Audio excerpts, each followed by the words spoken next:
Hah, seru Limuran setelah menggunakan mata dewa ketiganya. Ada apa? Apa mata hitammu tidak bisa melihat binatang yin? Tanya Peri Qianhuan khawatir. Bukan begitu, kata Limuran, aku tidak hanya melihat binatang yin dengan jelas, tapi aku juga menemukan bahwa ada lebih dari satu binatang yin di sini. Setidaknya ada 3 atau 5 binatang yin lain di gua asli yang mengawasi kita. Ada begitu banyak. Peri Qianhuan terkejut sekaligus gembira. Limuran melanjutkan, binatang-binatang yin ini bertanduk tunggal dan tubuhnya menyerupai rusa. Mata mereka berwarna merah darah dan tubuhnya tembus cahaya, sehingga Anda bahkan dapat melihat mutiara ilahi yin di dalamnya. Ternyata mutiara ilahi yin terletak di jantung mereka. Mata terbuka para kultivator biasa sama sekali tidak mampu melihat binatang yin, sehingga teks-teks pasar tidak memuat deskripsi spesifik tentang wujud mereka. Bahkan jika metode khusus digunakan untuk memunculkannya, hanya garis samar yang dapat terlihat. Ini mungkin pertama kalinya seseorang menggambarkan wujud binatang yin sedetail itu. 130 kaki ke kiri depan. Limuran melaporkan arah kepada Peri Qianhuan, lalu menutup mata dewa ketiganya. Peri Qianhuan mengerti, dan dia segera memanggil gumpalan api spiritual 7 warna, yang dengan cepat menghantam tempat ini dan berubah menjadi lautan api yang berkobar, menutupi seluruh area di sekitarnya. Benar saja, binatang yin lain muncul di lautan api. Ia tak sempat melarikan diri sebelum ditelan lautan api. Limuran dan orang lainnya dengan mudah memperoleh yin senzu kedua. Baru setelah Peri Qianhuan menyingkirkan api spiritual 7 warna, Limuran kembali membuka mata dewa ketiganya. Mata dewa ketiganya adalah pupil gelap, yang bertentangan dengan atribut api spiritual Peri Seribu Ilusi, jadi sebaiknya jangan menggunakannya secara bersamaan. Jika tidak, cahaya pupil gelap akan sangat mengurangi kekuatan api spiritual 7 warna, atau mata dewanya akan terbakar oleh cahaya spiritual api tersebut. Limuran melihat masih ada 2 binatang yin yang mengawasi di gua di kejauhan, dan beberapa lainnya mungkin ketakutan oleh lautan api tadi dan telah melarikan diri ke segala arah. Kecerdasan binatang yin ini tampaknya tidak terlalu tinggi. Ada yang lolos, ada yang tidak, dan yang lolos tidak lolos terlalu jauh. Kecerdasan semacam ini mungkin tidak sebaik kecerdasan para pembudidaya binatang yang belum bertransformasi, kata Limuran. Karena sangat mudah untuk berhasil, tidak ada alasan bagi mereka berdua untuk tidak membasmi beberapa binatang yin lagi. Bagaimanapun, mata dewa ketiga Limuran dapat melihat lokasi binatang yin, dan api spiritual 7 warna milik Peri Qianhuan dapat menahan binatang yin. Begitu mereka terperangkap oleh api spiritual, mereka tidak akan memiliki kekuatan untuk melawan. Setelah hanya setengah batang dupa, Limuran dan Peri Qianhuan berhasil menangkap 2 binatang yin tingkat keempat, dan menggunakan trik yang sama untuk membasmi mereka satu persatu dengan api spiritual 7 warna. Keduanya terus menjelajahi gua. Binatang yin tingkat rendah tidak terlihat di mata mereka dan diabaikan untuk sementara waktu. Hei, ada binatang yin lain di sana, yang sedikit lebih besar. Tanduk tunggal di kepalanya berwarna emas gelap, yang berbeda dari binatang yin lainnya. Limuran tiba-tiba melihat binatang yin lain terbang dari kedalaman gua. Kemungkinan besar ini adalah binatang yin dengan tingkat kultivasi yang lebih tinggi, mungkin berada di tahap akhir tubuh ibel. Limuran berspekulasi. Kesadaran ilahinya dan Peri Qianhuan sudah begitu kuat sehingga bahkan Yin Sen dan tingkat tertinggi pun tidak efektif melawan mereka. Untuk lebih memperkuat kesadaran ilahi mereka, mereka membutuhkan Yin Sen dan terbaik. Oleh karena itu, Yin Sen Zu tingkat tertinggi, bahan utama dalam alkimia, tentu saja harus setinggi mungkin. Kesempatan langka untuk bertemu binatang Yin tingkat tinggi, jadi Limuran dan Peri Qianhuan tentu saja tak ingin melewatkannya. Bagi para kultivator ibel lainnya, memburu binatang yin tingkat tinggi seperti itu sangatlah sulit, bahkan menemukan jejaknya pun sulit. Namun, bagi Limuran dan istrinya, yang memiliki pupil mata gelap dan api roh 7 warna, hal itu tampaknya bukan masalah besar. Terlebih lagi, mereka berdua masih memiliki banyak metode yang belum digunakan. Jika mereka menggunakan semua metode itu bersama-sama, binatang ibel tahap akhir ini mungkin tidak akan mampu menahannya apapun yang terjadi. Keduanya mempunyai ide yang sama dan segera bergandengan tangan untuk mengejar binatang bertanduk emas itu. Binatang yin ini tampaknya cukup cerdas. Ketika melihat musuh yang kuat mengejarnya, ia langsung berbalik dan melarikan diri. Ketika binatang yin melarikan diri, ia berubah menjadi gumpalan angin yin, hampir menyatu dengan energi yin di sekitarnya. Ia berlari dengan kecepatan yang luar biasa, dan Limuran mengejarnya sepanjang jalan. Gua itu penuh dengan lorong-lorong yang saling terhubung, sehingga sulit untuk menentukan arahnya. Untungnya, ia memiliki teknik pupil gelap, kalau tidak, ia pasti sudah kehilangan jejak binatang buas itu. Tiba-tiba, kecepatan melarikan diri Limuran sedikit melambat. Ada apa? Tanya Peri Qianhuan. Di sini sudah gelap gulita. Ia hanya melangkah maju sambil memegang tangan Limuran dan tidak tahu apa-apa tentang situasi di sekitarnya. Ada beberapa kerangka biksu di sini, kata Limuran. Sebenarnya, di sepanjang perjalanan, ada cukup banyak kerangka. Kurasa mereka biksu yang datang ke sini untuk berburu binatang yin, tetapi malah dikuras habis vitalitasnya oleh binatang yin dan mati. Awalnya aku tidak terlalu memikirkannya, tapi aku melihat beberapa lagi di sini. Sepertinya semakin dalam kita menyelam, semakin berbahaya. Kita harus berhati-hati, kata Peri Qianhuan. Limuran mengangguk. Tidak ada kesempatan yang datang gratis. Pil Yin Shen kelas atas ini sangat penting bagi kita. Ini bisa jadi kesempatan kita untuk menembus hambatan Sutra Taiksu. Kita tidak boleh melewatkannya. Meskipun mungkin ada beberapa risiko, kita harus mendalaminya lebih dalam. Limuran memegang tangan Peri Qianhuan dan terus mengejar binatang yin bertanduk emas. Namun, dia dan Peri Qianhuan juga diam-diam mengeluarkan beberapa harta pertahanan diri untuk mencegah kecelakaan. Lambat laun, energi yin di sekitarnya tidak sekuat sebelumnya, dan cahaya redup mulai muncul, dan lorong gua yang sempit berubah menjadi gua bawah tanah yang luas. Peri Qianhuan mengeluarkan mutiara malam dan menerangi sekelilingnya. Meskipun cahaya mutiara malam tidak terlalu terang, ia tidak langsung ditelan oleh roh jahat. Dinding batu gua ini sangat datar dan halus, seolah-olah digali oleh manusia. Seru Peri Qianhuan. Ini memang sangat mencurigakan. Limuran juga terkejut. Beberapa lorong gua sebelumnya jelas merupakan gua alami, dan beberapa tampak seperti lorong yang dibor oleh monster. Tidak ada satupun yang tampak buatan manusia, tetapi gua besar di kedalaman gunung ini tampak telah digali oleh manusia kemudian. Mereka berdua terus bergerak maju dengan hati-hati, dan binatang yin bertanduk emas di depan mereka benar-benar memperlambat kecepatan melarikan diri. Setelah berbelok beberapa sudut di dalam gua, tiba-tiba mata mereka berbinar dan mereka mendapati dinding batu itu bertatahkan batu api malam berwarna merah tua, yang merupakan harta karun cahaya umum di dunia kultivasi abadi di dekatnya. Benar-benar ada kultivator di sini. Kata Limuran, aku hanya tidak tahu apakah ini peninggalan dari bertahun-tahun yang lalu, atau kejadiannya belum lama ini. Jika itu adalah seorang kultivator dengan kekuatan rendah atau sifat pemalu, kemungkinan besar ia akan kembali ketakutan setelah melihat pemandangan ini. Namun, seperti kata pepatah, semakin terampil, semakin berani. Limuran dan Peri Qianhuan cukup percaya diri dengan kekuatan mereka sendiri. Selain itu, mereka sangat tertarik pada binatang yin bertanduk emas dan sangat ingin tahu tentang tempat ini. Jadi setelah berkomunikasi dan berdiskusi dengan pikiran mereka, mereka melanjutkan penjelajahan lebih dalam. Terdapat banyak batu api malam di sini yang menerangi sekelilingnya, membuat gua relatif terang. Selain itu, Limuran telah lama menggunakan mata dewa ketiga, dan pupil matanya yang gelap terasa sedikit perih, sehingga ia tidak berani menggunakan teknik pupil gelap terus-menerus. Ia hanya menggunakan teknik pupil gelap untuk memeriksa lokasi binatang yin sesekali. Setelah berjalan agak jauh, Limuran melihat dari jauh bahwa binatang jahat itu telah berhenti. Terlebih lagi, tampak ada sosok manusia samar di samping binatang yin. Sosok manusia ini juga memiliki wujud halus yang sama dengan binatang yin, dan tidak terlalu jelas dari kejauhan. Hati-hati, ada kultivator dengan wujud khusus di sini. Limuran mengingatkan Peri Qianhuan, dan mereka berdua terus bergerak maju. Namun, Limuran diam-diam telah menaruh setumpuk jimat di tangannya untuk menghadapi situasi tak terduga. Peri Qianhuan juga menyiapkan mutiara 7 api. Api spiritual 7 warna yang terkandung dalam mutiara 7 api adalah musuh bebuyutan para binatang yin dan makhluk yin lainnya. Selama api tersebut dikorbankan dan dimurnikan, lawan akan kesulitan melawannya.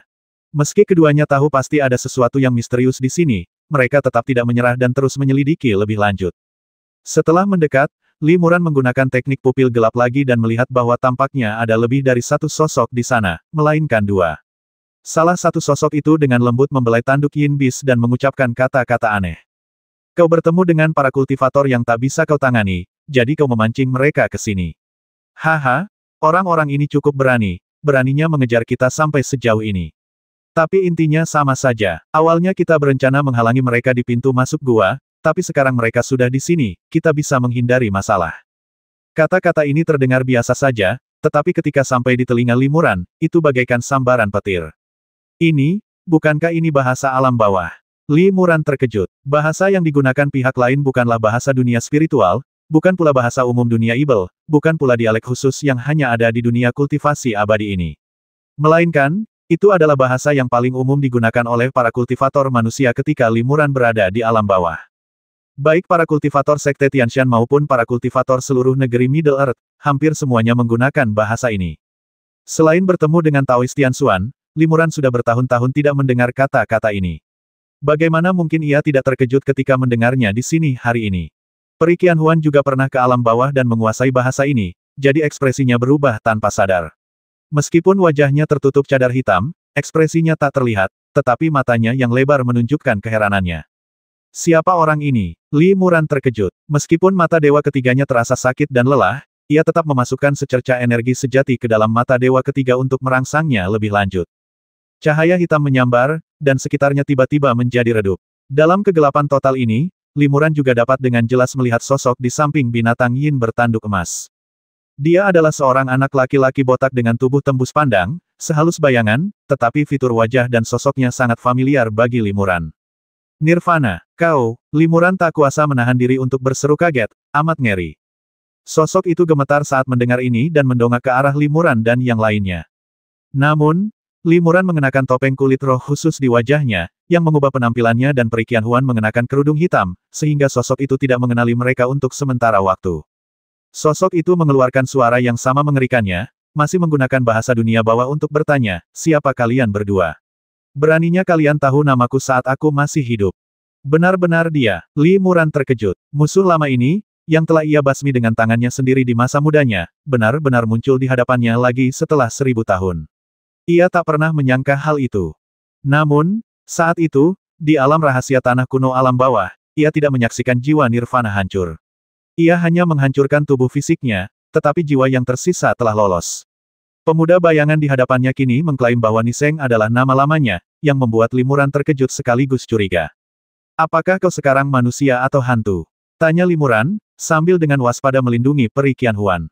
Pada saat ini, sosok lain di samping Niseng berkata kepada Niseng dalam bahasa yang tidak dimengerti. Li Muran, omong kosong apa yang kau bicarakan dengan orang-orang ini? Cepat bertindak. Tuan mendesak kita untuk menangkap para kultivator manusia yang telah menyusup ke sini dan menyerahkan mereka kepada Tuan. Jika kau menunda urusan penting Tuan, Tuan akan murka dan kau serta aku akan mendapat masalah. Ya, kata Niseng cepat-cepat. Ketika sosok itu berbicara kepada Niseng, tiba-tiba seolah-olah suatu mekanisme atau formasi dipicu. Tiba-tiba, hembusan angin dingin berhembus dari setiap sudut gua, memenuhi seluruh gua dalam sekejap. Angin suram ini, menderu dan berputar-putar, sebenarnya membentuk penghalang ruang yang mengelilingi seluruh gua, menjebak Li Muran dan yang lainnya di dalamnya. Memang ada penyergapan. Jantung Li Muran berdebar kencang. Angin menderu di sekelilingnya, dan ruang itu jelas terisolasi dari dunia luar. Teknik ruang angkasanya seperti mantra pemakan langit dan pelarian naga ibel tidak bisa langsung keluar dari gua yang disegel energi yin. Bukan saja seluruh gua itu tertutup oleh tenaga yin, tetapi angin suram itu juga samar-samar disertai oleh suara-suara melengking dan mengerikan dari ratapan para hantu, yang ternyata adalah ratusan roh jahat yang sedang berkeliaran. Hantu-hantu ini, masing-masing berwajah merah, bertaring, dan berekspresi garang, sangat berbeda dari hantu-hantu pengembara yang terperangkap dalam waktu. Mereka jelas merupakan hantu yang telah dikultivasi melalui pengorbanan. Pengusiran setan. Batin Li Muran tergerak. Di alam bawah, terdapat sekte-sekte kultivator ibel yang berspesialisasi dalam seni ini. Tentu saja, di dunia ibel, terdapat juga banyak kultivator ibel yang mahir dalam seni ini, dan metode mereka pun semakin beragam dan canggih. Di antara mereka, klan ibel yin adalah klan ibel yang berspesialisasi dalam pemurnian jiwa dan pengusiran hantu. Mungkinkah ini jebakan yang dipasang oleh para kultivator klan ibel yin? Apa hubungan antara Nirvana ini dan klan ibel yin? Li Muran diam-diam terkejut. Lebih dari 10.000 tahun yang lalu, klan ibel yin telah aktif di benua tanduk kuning. Banyak kultivator mereka berafiliasi dengan klan ibel darah dan mematuhi perintah Raja Roda Darah. Selagi Raja Roda Darah membasmi orang untuk menyempurnakan pil roda darah, para kultivator klan ibel yin ini juga memanfaatkan kesempatan untuk memurnikan hantu dan mengekstrak jiwa. Namun, kemudian, dengan hilangnya Raja Roda Darah secara misterius, ibel-ibel lain yang dibantai bergabung untuk melawan klan ibel darah. Dalam ribuan tahun berikutnya, klan ibel darah hampir musnah. Hanya beberapa anggota klan ibel darah yang berbaur dengan biksu ibel lainnya, dan klan ibel darah tidak lagi memiliki tempat untuk berkumpul. Sebagai kaki tangan klan ibel darah, klan ibel yin juga sangat terlibat. Meskipun klan ibel yin tidak dimusnahkan, para anggotanya tidak berani terang-terangan berkeliaran di dunia kultivasi abadi. Mereka seperti tikus yang menyeberang jalan, dan inilah yang pantas mereka dapatkan. Mungkinkah binatang buas yin ini sengaja dilepaskan oleh para kultivator klan ibel yin? Apakah tujuannya untuk memancing kultivator lain ke sini, lalu memanfaatkan kesempatan itu untuk menangkap mereka? Pikiran Li Muran berkecamuk. Dibandingkan dengan hantu-hantu dan roh-roh jahat di sekelilingnya, serta keterbatasan ruang isolasi yang disebabkan oleh hembusan angin dingin, Limuran menaruh lebih banyak perhatian pada konspirasi di balik masalah ini. Adapun kesulitan saat ini, bagi para kultivator biasa di tahap tubuh Ibel, mereka mungkin sangat berbahaya dan sulit untuk melarikan diri, tetapi bagi dia dan Perikian Huan, mereka bukan masalah besar. Ketika para hantu mendekat, Limuran tiba-tiba menghunus pedang ungu dari lengan bajunya dan mengayunkannya beberapa kali ke arah para hantu jahat. Tiba-tiba, sinar cahaya ungu menebas ke arah para hantu jahat. Hantu dan roh jahat adalah tubuh hantu ilusi. Mereka pada awalnya tidak takut akan serangan senjata magis seperti pedang dan pisau. Setajam apapun cahaya pedang atau pisau, hanya dapat membelah tubuh hantu mereka menjadi dua. Namun setelah cahaya pedang, kedua bagian tubuh hantu tersebut dapat langsung menyatu kembali, dan hampir tidak terpengaruh. Namun, cahaya pedang ungu yang dipancarkan Limuran sangat istimewa. Setelah roh-roh jahat itu terpotong oleh cahaya pedang, mereka berubah menjadi gumpalan asap hijau dan menghilang, jiwa mereka hancur total. Cara membasmi hantu adalah dengan membubarkan roh mereka dan mengembalikannya ke dunia. Pedang serakah di tangan Limuran adalah cara untuk melahap kesadaran ilahi. Tubuh hantu pada dasarnya adalah bentuk hampa yang sebagian besar terdiri dari kesadaran ilahi, bercampur dengan energi jahat dan dendam. Setelah kesadaran ilahi rusak parah, hantu-hantu ini secara alami akan hancur. Tanjian begitu kuat sehingga hantu-hantu ini tidak ada apa-apanya baginya. Di hadapan Tanjian, hantu-hantu dan roh-roh jahat ini sama sekali tidak berdaya melawan. Adapun hembusan angin dingin di sekitarnya, kekuatan isolasi ruang langsung dilahap oleh lautan api 7 warna setelah Perikian Huan mengorbankan mutiara 7 api. Dengan ledakan keras, lautan api itu membakar lubang selebar beberapa puluh kaki, sama sekali tak mampu menahan Limuran dan yang lainnya. Api spiritual 7 warna Perikian Huan, yang dan cahaya tertinggi, adalah musuh bebuyutan angin dingin ini. Dalam sekejap, Limuran dan Perikian Huan menyelesaikan situasi berbahaya itu. Limuran mengarahkan pedang serakah ke arah Nirvana dan berkata dengan dingin, "Apa rencanamu di sini?" Limuran dan Perikian Huan sangat terampil sehingga Niseng tercengang, dan sosok lainnya juga terkejut. Dia buru-buru berkata kepada Niseng, kedua orang ini adalah Tuan, cepat beritahu orang dewasa. Setelah berkata demikian, sosok itu mengeluarkan manik giok abu-abu putih seukuran kacang kenari dari tangannya. Permukaan manik giok itu terukir rune aneh, yang tampaknya merupakan semacam jimat. Sosok itu hendak mengaktifkan manik giok di tangannya, ketika tiba-tiba, sebilah pisau tajam yang berubah dari angin dingin membelah tubuhnya menjadi dua. Kau, sosok itu terkejut dan marah. Ia tak pernah menyangka bahwa orang yang membasminya di saat kritis ini adalah rekannya, Niseng. Ni takut kalau dia belum mati, jadi dia segera mengayunkan pedang kayu merah tua di tangannya dan menebas sosok itu beberapa kali lagi. Sosok itu langsung terpotong-potong oleh pedang kayu itu dan akhirnya jiwanya hancur total dan ia pun roboh. Limuran dan Perikian Huan juga sangat terkejut dengan hal ini. Mereka tidak mengerti mengapa Niseng dan yang lainnya ingin saling membasmi. Niseng menyimpan pedang kayu di tangannya, membungkuk pada Limuran dan Perikian Huan, dan memaksakan senyum canggung di wajahnya. Ternyata itu saudara Zhao Wuming dan peri senior Qian Huan. Aku sangat buta sampai tidak mengenali kalian berdua sejak awal, kata Niseng. Kau benar-benar menebak identitas kami. Limuran mengangguk, tanpa menyangkalnya, bukankah kau mati di surga di balik surga? Bagaimana kau bisa muncul di sini? Niseng tertawa getir dan berkata, ceritanya panjang, dan ini bukan tempat untuk membahasnya secara detail. Ibel besar itu bisa muncul kapan saja, jadi rekan Daois Zhao dan yang lainnya harus segera pergi dari sini. Namun, pintu keluarnya telah diblokir oleh sebuah mekanisme, dan ada kultivator lain yang menjaganya. Aku bisa memimpin jalan bagi kalian berdua, Daois, untuk keluar dari area berbahaya ini. Maukah kau berbaik hati? Aku yakin kau masih ingat bahwa kau dan aku pernah berjuang mati-matian beberapa kali.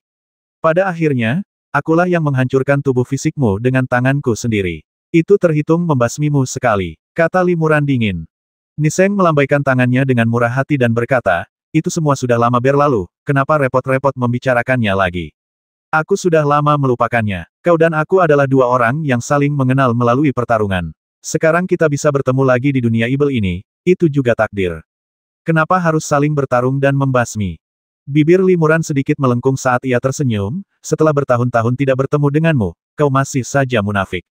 Aku sudah sering melihat taktik licikmu sebelumnya. Kalau kau tidak menceritakan semuanya, kita harus bertarung denganmu di sini lagi. Terakhir kali aku hanya menghancurkan tubuhmu, tapi kali ini, aku bahkan mungkin menghancurkan jiwamu. Niseng tahu bahwa dengan kepribadian Limuran, akan sulit untuk membodohinya, jadi ia hanya bisa menghela napas dan berkata, sejujurnya, aku terpaksa melayani Ibel besar itu. Tapi ibel besar itu berdarah dingin dan kejam. Aku berada dalam bahaya setiap hari, dan aku sudah lama berencana untuk melepaskan diri dari cengkeramannya. Namun, ibel besar itu telah menyegel kita. Jika kita meninggalkan gua rahasia ini, jiwa kita akan hancur dan tubuh kita akan meledak. Saat aku bertemu kalian berdua, teman lama, hari ini, aku ingin membantu kalian. Aku tidak menyangka kalian begitu kuat dan bisa dengan mudah mengatasi bahaya. Jadi, aku ingin meminjam bantuan kalian dan melarikan diri dari sini bersama-sama. Limuran mencibir dan berkata, apa kau memang berniat menyelamatkan kami sejak awal? Kurasa bukan itu maksudmu. Kalau kami berdua hanya orang biasa, kau pasti sudah menangkap kami lalu menghabisi kami sendiri atau dengan bantuan orang lain. Sekarang setelah kau tahu kekuatan kami, kau takut kau bukan tandingan kami, jadi kau sengaja membasmi rekan-rekanmu di depan kami untuk menunjukkan niat baikmu. Dilihat dari gayamu yang biasa, kurasa kemungkinan yang terakhir lebih besar. Niseng buru-buru membela diri, aku dan Taois Zhao punya banyak dendam di dunia manusia, jadi wajar saja kalau Taois Zhao salah paham. Tapi, kita semua sekarang berada di perahu yang sama. Ada ibel besar tingkat Mahayana di gua ini. Kita diperintahkan untuk menangkap beberapa biksu yang datang ke sini untuk berburu harta karun dan binatang buas, lalu menyerahkannya kepada ibel besar itu. Namun, pada akhirnya, orang-orang ini tak pernah kembali, bahkan tak tersisa sehelai tulang pun. Sekuat apapun kalian berdua, aku khawatir kalian bukan tandingan ibel kesempurnaan agung. Kalian berdua tidak familiar dengan lingkungan di sini. Jika kalian terburu-buru dan memberitahu para kultivator lain di sini, kalian juga akan memberitahu ibel agung itu. Karena itu, tanpa biksu rendah hati ini yang memimpin jalan, akan sulit bagi kalian berdua untuk meninggalkan tempat ini. Ibel tingkat Mahayana, Limuran mengerutkan kening. Ia tidak berani sepenuhnya mempercayai pernyataan Niseng, tetapi ia juga menduga ada misteri lain di sini. Jika memang ada ibel tingkat Mahayana, sebaiknya segera tinggalkan tempat ini dengan selamat. Adapun Nirvana, ia masih memiliki terlalu banyak rahasia dan terlalu banyak keraguan yang belum terpecahkan, tetapi sekarang tampaknya bukan saat yang tepat untuk bertanya lebih lanjut. Niseng berkata, ribuan tahun yang lalu di negeri kuno, kami berdua bekerja sama selama beberapa waktu untuk menemukan garis keturunan Kilin. Meskipun hasilnya tidak terlalu memuaskan, setidaknya proses kerja sama ini bermanfaat bagi kami berdua. Kali ini, bisakah kita bekerja sama lagi? Kau akan bepergian dengan musuh lagi. Limuran mengerutkan kening. Bekerja sama dengan Niseng berarti meninggalkan bahaya tersembunyi yang bisa muncul kapan saja di sisinya. Dia tidak akan menyetujuinya kecuali benar-benar diperlukan. Niseng berkata, aku tahu rekan Daois Zhao masih menyimpan dendam atas apa yang terjadi di lembah 4 orang suci. Memang benar bahwa kami, 4 orang suci Tianshan, memang sengaja memasang jebakan, berniat meminjam nyawa murid-murid generasi mendatang untuk membiayai kelahiran kembali kami. Dari sudut pandang rekan Daois Zhao dan murid-murid generasi mendatang lainnya, kami berempat memang sangat jahat, egois, dan kejam. Namun, jika kita melihatnya dari perspektif lain, Pegunungan Kuanglu awalnya adalah tempat yang dihuni oleh binatang ibel. Tidak ada kultivator sama sekali, dan manusia di sekitarnya tidak memiliki kesempatan untuk memulai jalur kultivasi. Kami, 4 orang suci Tianshan, yang mendirikan sekte kami sendiri di sana, 4 sekte Kuanglu, yang memberi banyak manusia di sekitarnya kesempatan untuk mempelajari jalur kultivasi. Meskipun kami membasmi banyak murid, lebih banyak murid juga memulai jalur kultivasi dan diperkenalkan ke dunia baru yang belum pernah mereka lihat sebelumnya. Dalam hal ini, kami berempat telah memberikan beberapa kontribusi. Jika bukan karena ini, mungkin rekan Daois Zhao hanyalah seorang manusia biasa di dekat pegunungan Kuanglu. Bagaimana mungkin dia bisa memasuki dunia kultivasi abadi dan mencapai apa yang dimilikinya saat ini? Limuran mendengus dingin jadi, aku harus berterima kasih padamu. Niseng berkata, aku tidak mencari pujian, aku hanya ingin mengatakan bahwa tidak ada perseteruan hidup mati yang nyata antara kau dan aku yang tak terelakkan. Permusuhan kita bermula dari kau yang mengungkap konspirasi kita di lembah 4 orang suci. Aku ingin membasmimu untuk membungkammu dan membalaskan dendam 3 orang suci lainnya. Kau juga ingin membasmiku untuk memberi penjelasan kepada 4 murid sekte Kuanglu, jadi kita menjadi musuh. Selama bertahun-tahun berikutnya, kita sering bertengkar, dan pada dasarnya semua itu karena hal ini. Namun, kau dan aku bukan lagi kultivator tingkat rendah seperti dulu, dan kita bukan lagi di dunia manusia itu. Selama 1000 tahun terakhir, dunia manusia telah mengalami banyak perubahan, dan aku yakin semuanya telah berubah. Rahasia dari masa lalu tak lagi layak diungkit. Kau dan aku sudah menjadi kultivator tingkat tinggi di tahap tubuh ibel. Mengapa kita harus terus bermusuhan hanya karena masalah sepele seperti itu? Limuran mengangguk pelan. Dengan peningkatan level kultivasinya dan perluasan wawasannya, pikirannya secara alami berubah dibandingkan saat ia masih muda dan berada di level yang lebih rendah. Seperti yang dikatakan Niseng, pada level yang lebih rendah, fakta bahwa Niseng adalah seorang kultivator tahap tubuh sejati yang mengambil alih tubuh lain untuk berkultivasi lagi mungkin merupakan rahasia besar, tetapi sekarang, itu tidak penting lagi. Adapun antara dirinya dan Nirvana, tidak ada perseteruan darah yang nyata. Jika memang ada, itu adalah bahwa ia sendiri yang telah menghancurkan tubuh fisik Nirvana, dan meskipun Nirvana telah berulang kali menentangnya dan mencoba membasminya, pada akhirnya ia tidak menyakitinya. Limuran berkata, sekalipun kita bisa melupakan dendam masa lalu, aku tidak bisa setuju dengan karaktermu, apalagi bekerja sama dengan orang sepertimu. Cara terbaik adalah membasmimu agar identitas kita tidak terungkap. Niseng berkata, meskipun kalian berdua Taois kuat, tidak mudah bagi kalian untuk membasmiku. Lagi pula, jika aku memberitahu Ibel Mahayana itu, kalian berdua Taois tidak akan bisa melarikan diri. Kalau begitu, kalian berdua Taois akan mati, dan aku akan kehilangan kesempatan sempurna untuk melarikan diri. Tidak ada pihak yang diuntungkan. Apa gunanya melakukan ini? Aku tahu rekan Daois Zhao mungkin sulit mempercayaiku karena dendam kita sebelumnya.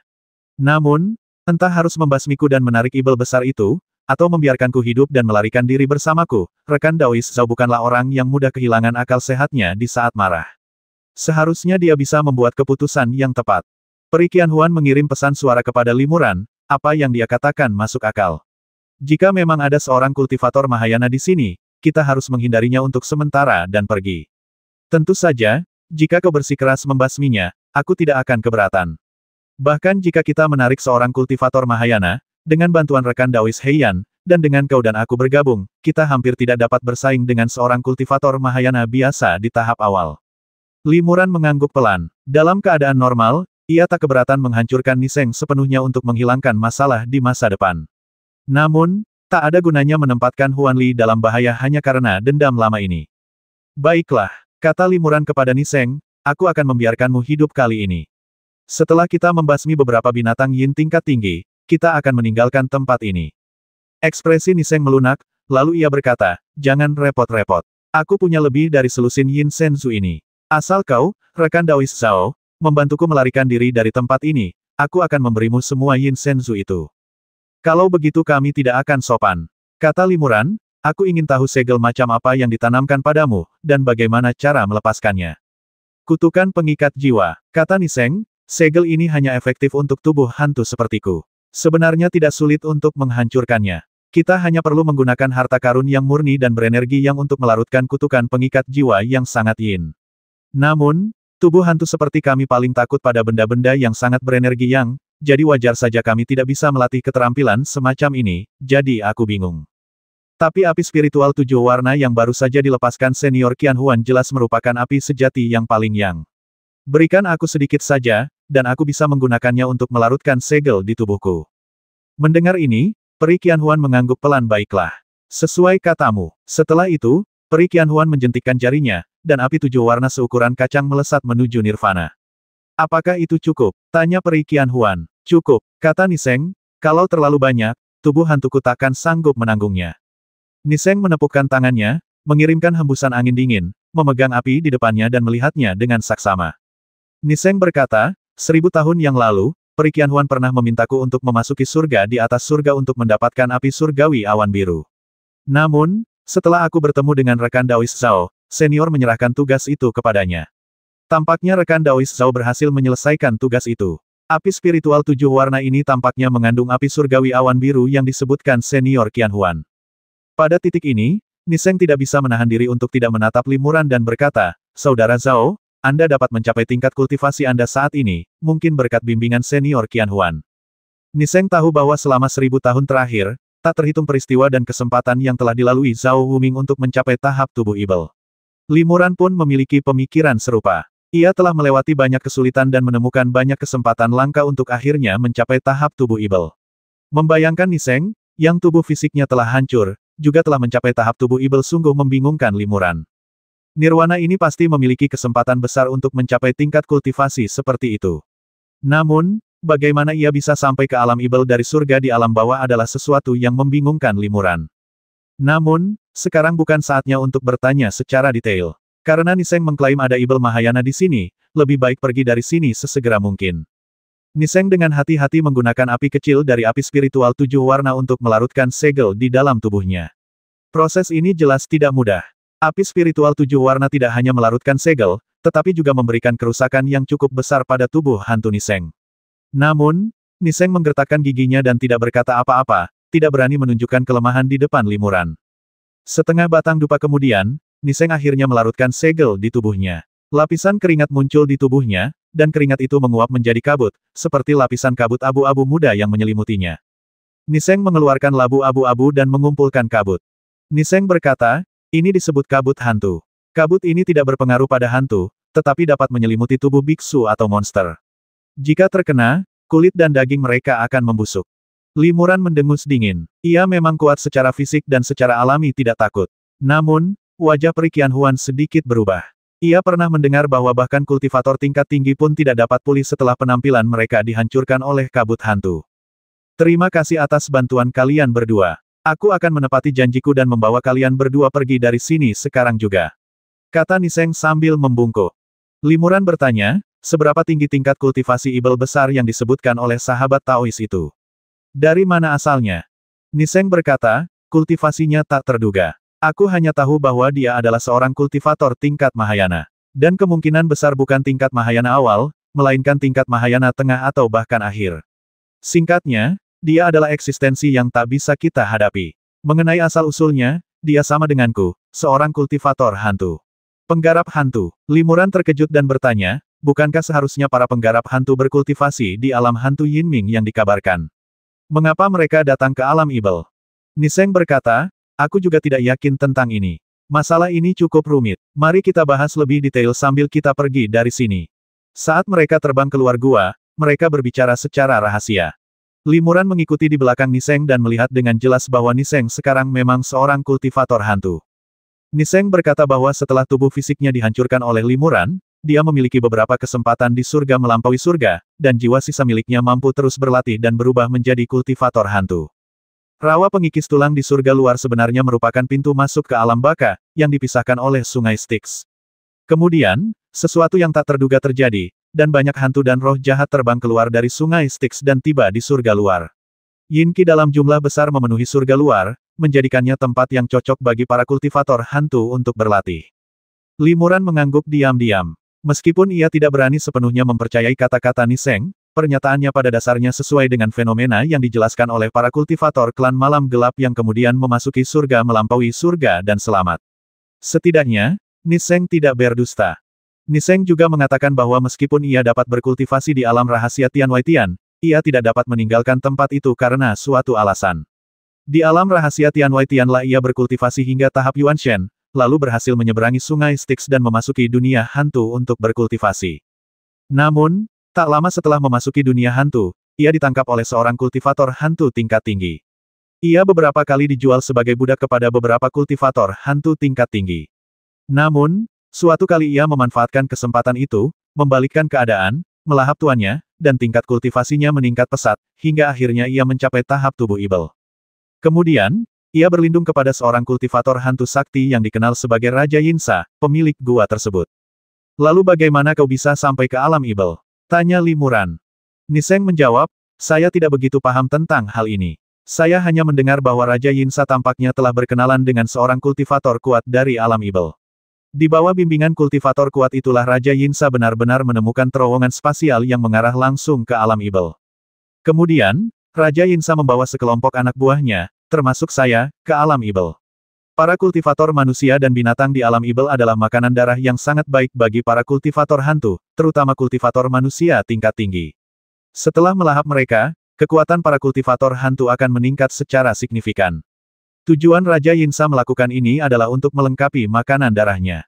Jadi selama bertahun-tahun, kami diam-diam bersembunyi di sini, memburu para kultivator yang tersesat di tempat ini. Binatang-binatang Yin itu sebenarnya adalah binatang ibel yang dibawa dari dunia hantu. Tujuan Raja Yinsa melepaskan mereka adalah untuk menarik lebih banyak kultivator manusia ke sini untuk memburu binatang-binatang Yin. Ada cukup banyak kultivator yang memburu monster, dan kami hanya memilih sebagian kecil dari mereka untuk diserang. Karena itu, kami tidak ketahuan untuk sementara waktu, dan kami juga tidak menarik perhatian para kultivator tingkat tinggi di alam ibel tingkat Mahayana. Namun, Ini jelas bukan solusi jangka panjang. Setelah beberapa saat, ketika Raja Yinsa telah melahap cukup darah dan makanan serta menyempurnakan keahliannya, kemungkinan besar dia akan mengorbankan kita dan kembali ke dunia hantu. Setelah mengatakan ini, Niseng berhenti sejenak dan berkata, sekalipun Raja Yinsa bersedia membawa kita kembali ke alam hantu, aku tidak akan melakukannya. Meskipun aku hanya memiliki tubuh hantu sekarang, aku tidak pernah menyerah untuk membangun kembali tubuh fisikku.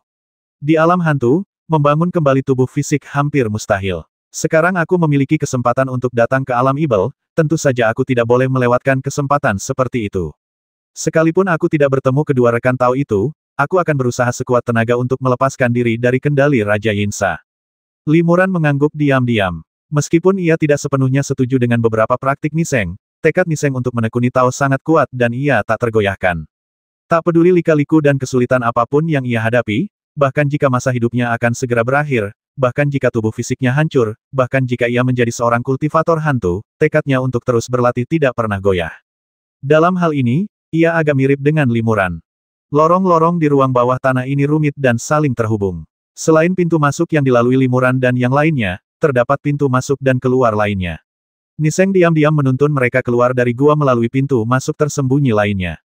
Sepanjang perjalanan, mereka berhati-hati dan tidak menimbulkan gangguan berarti. Dua kultivator hantu yang menjaga pintu masuk dan keluar rahasia langsung dibasmi oleh Perikian Huan dan Limuran, sehingga mereka bahkan tidak punya waktu untuk mengirim pesan. Setelah meninggalkan gua dan tiba di lubang pemakaman tulang, Limuran dan Perikian Huan menemukan bahwa Bu Wentian, yang datang ke sini bersama mereka, telah lama menghilang. Dia pasti sudah meninggalkan tempat ini lebih dulu dan pergi cukup jauh.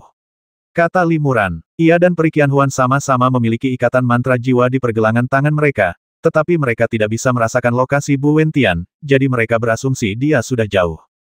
Limuran melirik bayangan Niseng yang tembus pandang dan berkata, setelah meninggalkan lingkungan yang suram ini, aku khawatir tubuhmu tidak cocok untuk menjelajahi alam ibel. Aku ingin tahu apa rencanamu. Niseng tersenyum kecil dan berkata, aku sudah bersiap untuk ini. Ia mengulurkan jarinya dan menjentikannya. Dalam hembusan angin dingin, sebuah peti mati es muncul. Di atas peti mati es itu terdapat rune berwarna darah, yang merupakan rune hantu dari dunia hantu. Niseng melepas jimat hantu dan membuka peti es, di dalamnya terbaring seorang anak laki-laki yang tampak biasa saja. Tubuh pemuda itu utuh, seolah-olah dia hanya tidur nyenyak, tetapi Limuran tahu bahwa dia tidak bernafas dan sudah lama meninggal. Dirasuki hantu. Hati Limuran tergerak dan dia menebak niat Niseng. Benar saja, Nirvana terbang ke arah pemuda itu, dan tubuh tembus pandangnya menyatu dengan tubuh pemuda itu. Setelah beberapa saat, anak laki-laki itu tiba-tiba membuka matanya, berjalan keluar dari peti es, dan menyimpan peti mati itu. Otot-otot wajah dan tulang-tulang tubuh anak laki-laki itu kemudian berubah secara halus, dan dalam sekejap, ia berubah menjadi penampilan sebelum kelahirannya kembali. Terima kasih atas bantuan kalian, rekan-rekan Taois. Niseng membungkuk kepada Limuran dan yang lainnya lalu berkata, tubuh ini telah kubah dan kumurnikan, sehingga aku dapat dengan mudah memilikinya tanpa penolakan. Aku akan memiliki tubuh ini untuk sementara dan dapat menjelajahi dunia kultivasi abadi. Namun, aku perlu meminum beberapa pil khusus secara teratur untuk menekan energi mayat lemah yang terpancar dari tubuh ini. Sayangnya, aku sudah pernah memiliki tubuh lain sebelumnya, jadi aku tidak bisa mengandalkannya untuk terlahir kembali kali ini. Aku hanya bisa menemukan cara untuk mengolah tubuh fisik sendiri. Namun, konon para kultivator yang kuat dapat mengolah hingga daging tumbuh dari tulang. Aku percaya suatu hari nanti, aku akan mampu mengolah tubuh fisik dan kembali ke jalur kultivasi. Limuran mengangguk. Kudengar para kultivator hantu juga bisa membentuk tubuh baru setelah mencapai tingkat kultivasi yang sangat tinggi. Semoga beruntung. Setelah kau menyerahkan Yin Senzu, kita akan berpisah. Oke, kata Niseng, dan mengeluarkan 7 atau 8 manik Yin Sen dari lengan bajunya. Selanjutnya, Niseng tiba-tiba melemparkan Yin Senzu jauh-jauh, dan Yin Senzu terbang ke berbagai tempat. Pada saat yang sama, sosok Niseng berkelebat dan berubah menjadi gumpalan asap hijau, menghilang dari tempatnya semula. Detik berikutnya, ia muncul beberapa mil jauhnya. Ternyata dia takut Limuran tiba-tiba menyerang, jadi dia melarikan diri terlebih dahulu. Limuran tidak mengejar Niseng, tetapi melambaikan lengan bajunya, dan aliran kekuatan kasar bergulir keluar, menggulung semua Yin Senzu yang tersebar di sekitar dan memasukkannya ke dalam lengan bajunya. Limuran menyaksikan Niseng perlahan menghilang di langit malam tanpa mengejarnya. Jika kau ingin membasminya, ini kesempatan bagus, kata Perikian Huan.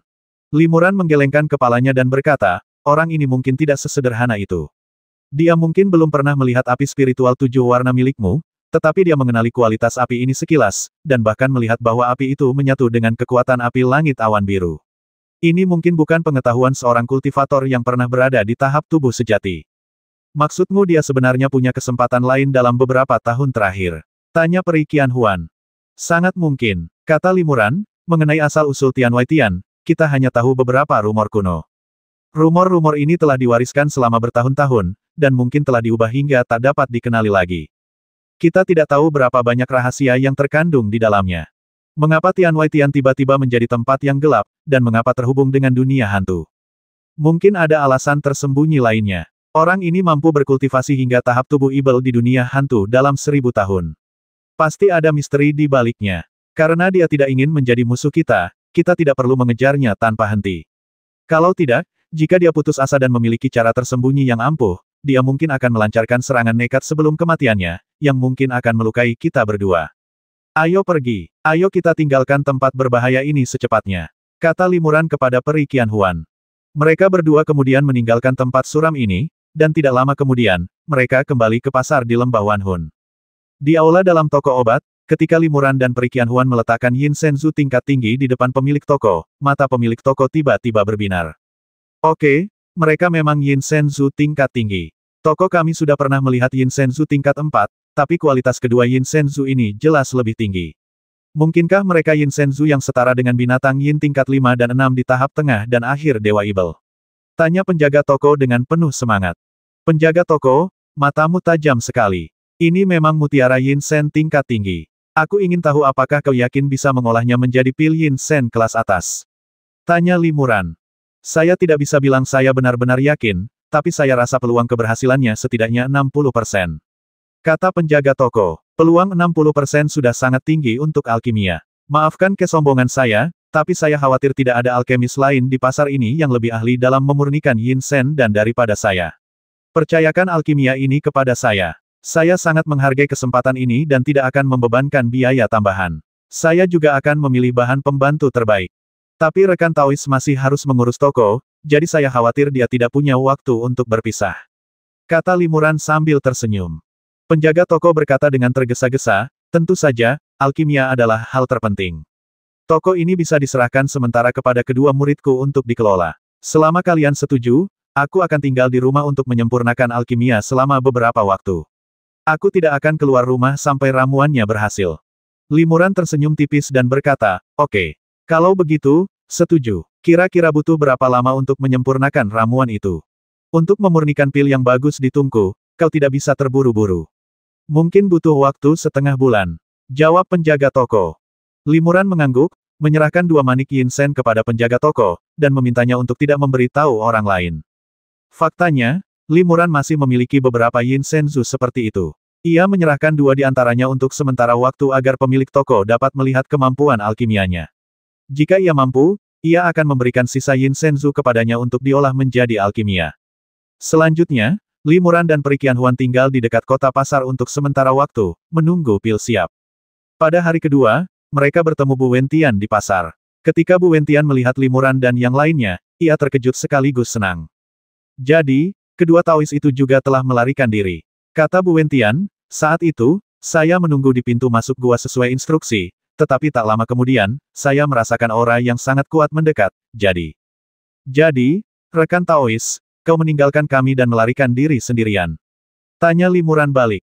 Bu Wentian tampak malu dan mengangguk, tindakanku memang agak tidak pantas. Namun, aura itu terlalu kuat, kemungkinan besar milik seorang guru besar di jenjang Mahayana. Jika itu kau, sesama Taois, kau mungkin harus menghindarinya terlebih dahulu. Oh, guru Mahayana itu tidak membasmimu? Tanya Limuran. Bu Wentian menggelengkan kepalanya dan berkata, bagaimana mungkin sosok sehebat itu peduli pada junior seperti kita? Pakar itu mungkin melihat bahwa aku menghindarinya, jadi dia tidak berusaha mempermalukanku. Tapi aku sangat bingung, mengapa seorang guru agung pergi ke sana? Tempat itu suram dan sangat terpencil. Selain binatang Yin, tidak ada harta atau binatang ajaib lainnya. Mungkinkah pakar ini juga tertarik pada binatang Yin? Tapi Yin Shen dan hanya efektif untuk kultivator di tahap Yuan Shen dan Mo Shen. Seharusnya tidak berpengaruh nyata pada makhluk kesempurnaan agung. Ngomong-ngomong, kapan kalian berdua meninggalkan gua itu? Apa kalian bertemu dengan guru itu? Limuran menggelengkan kepalanya. Ia dan Peri Qianhuan meninggalkan gua melalui pintu masuk lain. Mungkin karena itulah mereka merindukan sang guru. Kami tidak melihat seorang guru pun. Mungkin gurunya kebetulan lewat di sana, kata Limuran. Setelah mereka bertiga berbincang sejenak, mereka pun melepas sabuk kutukan jiwa dan mengembalikannya kepada Bu Wentian. Adapun Yin Shenzhou yang dibawa Limuran keluar dari gua, Limuran juga mengambil satu yang kualitasnya rata-rata dan memberikannya kepada Bu Wentian sebagai hadiah karena telah memimpin jalan. Awalnya, Limuran tidak keberatan untuk tidak memberikan harta apapun kepada Bu Wentian karena ia telah melarikan diri terlebih dahulu. Namun, Limuran telah mendapatkan banyak harta dari perjalanan ini, dan Yin Shenzhou ini, yang kualitasnya biasa-biasa saja, kurang bermanfaat baginya, jadi ia memberikannya kepada Bu Wentian. Lagi pula, tanpa bimbingan Bu Wentian, mereka tidak akan dapat menemukan tempat rahasia itu. Tempat itu sangat berbahaya. Jangan pernah ke sana lagi. Kita baru saja lolos dari maut. Limuran memperingatkan dengan hati-hati. Ya, saya yakin rekan Taois itu pasti sangat kuat untuk bisa lolos. Saya orang biasa-biasa saja, jadi wajar saja saya tidak berani masuk. Bu Wentian mengambil Yin Shenzhou dan mengucapkan terima kasih berulang kali. Sebelum kita pergi, kita harus menyebarkan berita tentang kultivator hantu tingkat tinggi di sana secara diam-diam di antara lingkaran kultivasi abadi di sekitar. Ini akan mencegah lebih banyak kultivator tertipu, kata Peri Qianhuan kepada Limuran melalui transmisi suara. Kita tidak perlu meminta ini, Niseng akan melakukannya secara alami. Limuran menjawab sambil tersenyum, dia sudah melarikan diri. Yang paling dia takutkan sekarang adalah ditangkap oleh Raja Yinsa lagi, jadi dia ingin membocorkan berita ini kepada para kultivator kuat di alam Ibel. Jika demikian, Raja Yinsa mungkin tidak punya cukup waktu untuk menangkap Niseng, dan dia harus kembali ke alam hantu sesegera mungkin. Lagi pula, ini adalah alam Ibel. Sekuat apapun Raja Yinsa, dia mungkin tidak akan berani menghadapi seluruh dunia kultivasi alam Ibel secara terbuka. Selama Raja Yinsa kembali ke alam hantu, Niseng dapat berlatih dengan bebas di alam Ibel tanpa khawatir.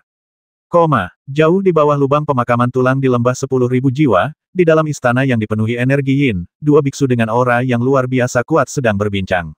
Di bawah mereka, beberapa biksu lain berdiri dengan hormat dalam dua baris. Bagaimana latihan Huan Yin Gong rekan Tao Yinsa? Kali ini, saya membawakan rekan Tao Yinsa setumpuk makanan darah berkualitas tinggi, yang cukup untuk rekan Tao Yinsa berlatih sebentar. Kata seorang lelaki tua bermata merah yang duduk di kursi utama sambil tersenyum. Atas isyaratnya, seorang kultivator setengah baya dalam tahap tubuh Ibel yang dibawanya mengeluarkan harta karun luar angkasa dari lengan bajunya dan mengaktifkan tirai cahaya ajaib. Dari tirai cahaya, sosok-sosok terbang keluar satu demi satu. Mereka semua adalah kultivator tahap tubuh Ibel, dan semuanya tidak sadarkan diri. Bagus sekali. Sosok di singgasana utama, sehalus asap, tak lain adalah Raja Yinsa. Ia mengangguk puas berulang kali, rekan Daois Sui adalah seorang kultivator dari klan Ibel, jadi jauh lebih mudah baginya untuk menyerang. Aku telah memerintahkan anak buahku untuk menangkap beberapa kultivator yang telah menyusup ke sini, tetapi jumlah dan kualitasnya tidak terjamin. Tidak seperti rekan Daois Sui, yang dapat menangkap puluhan kultivator tahap tubuh Ibel sekaligus.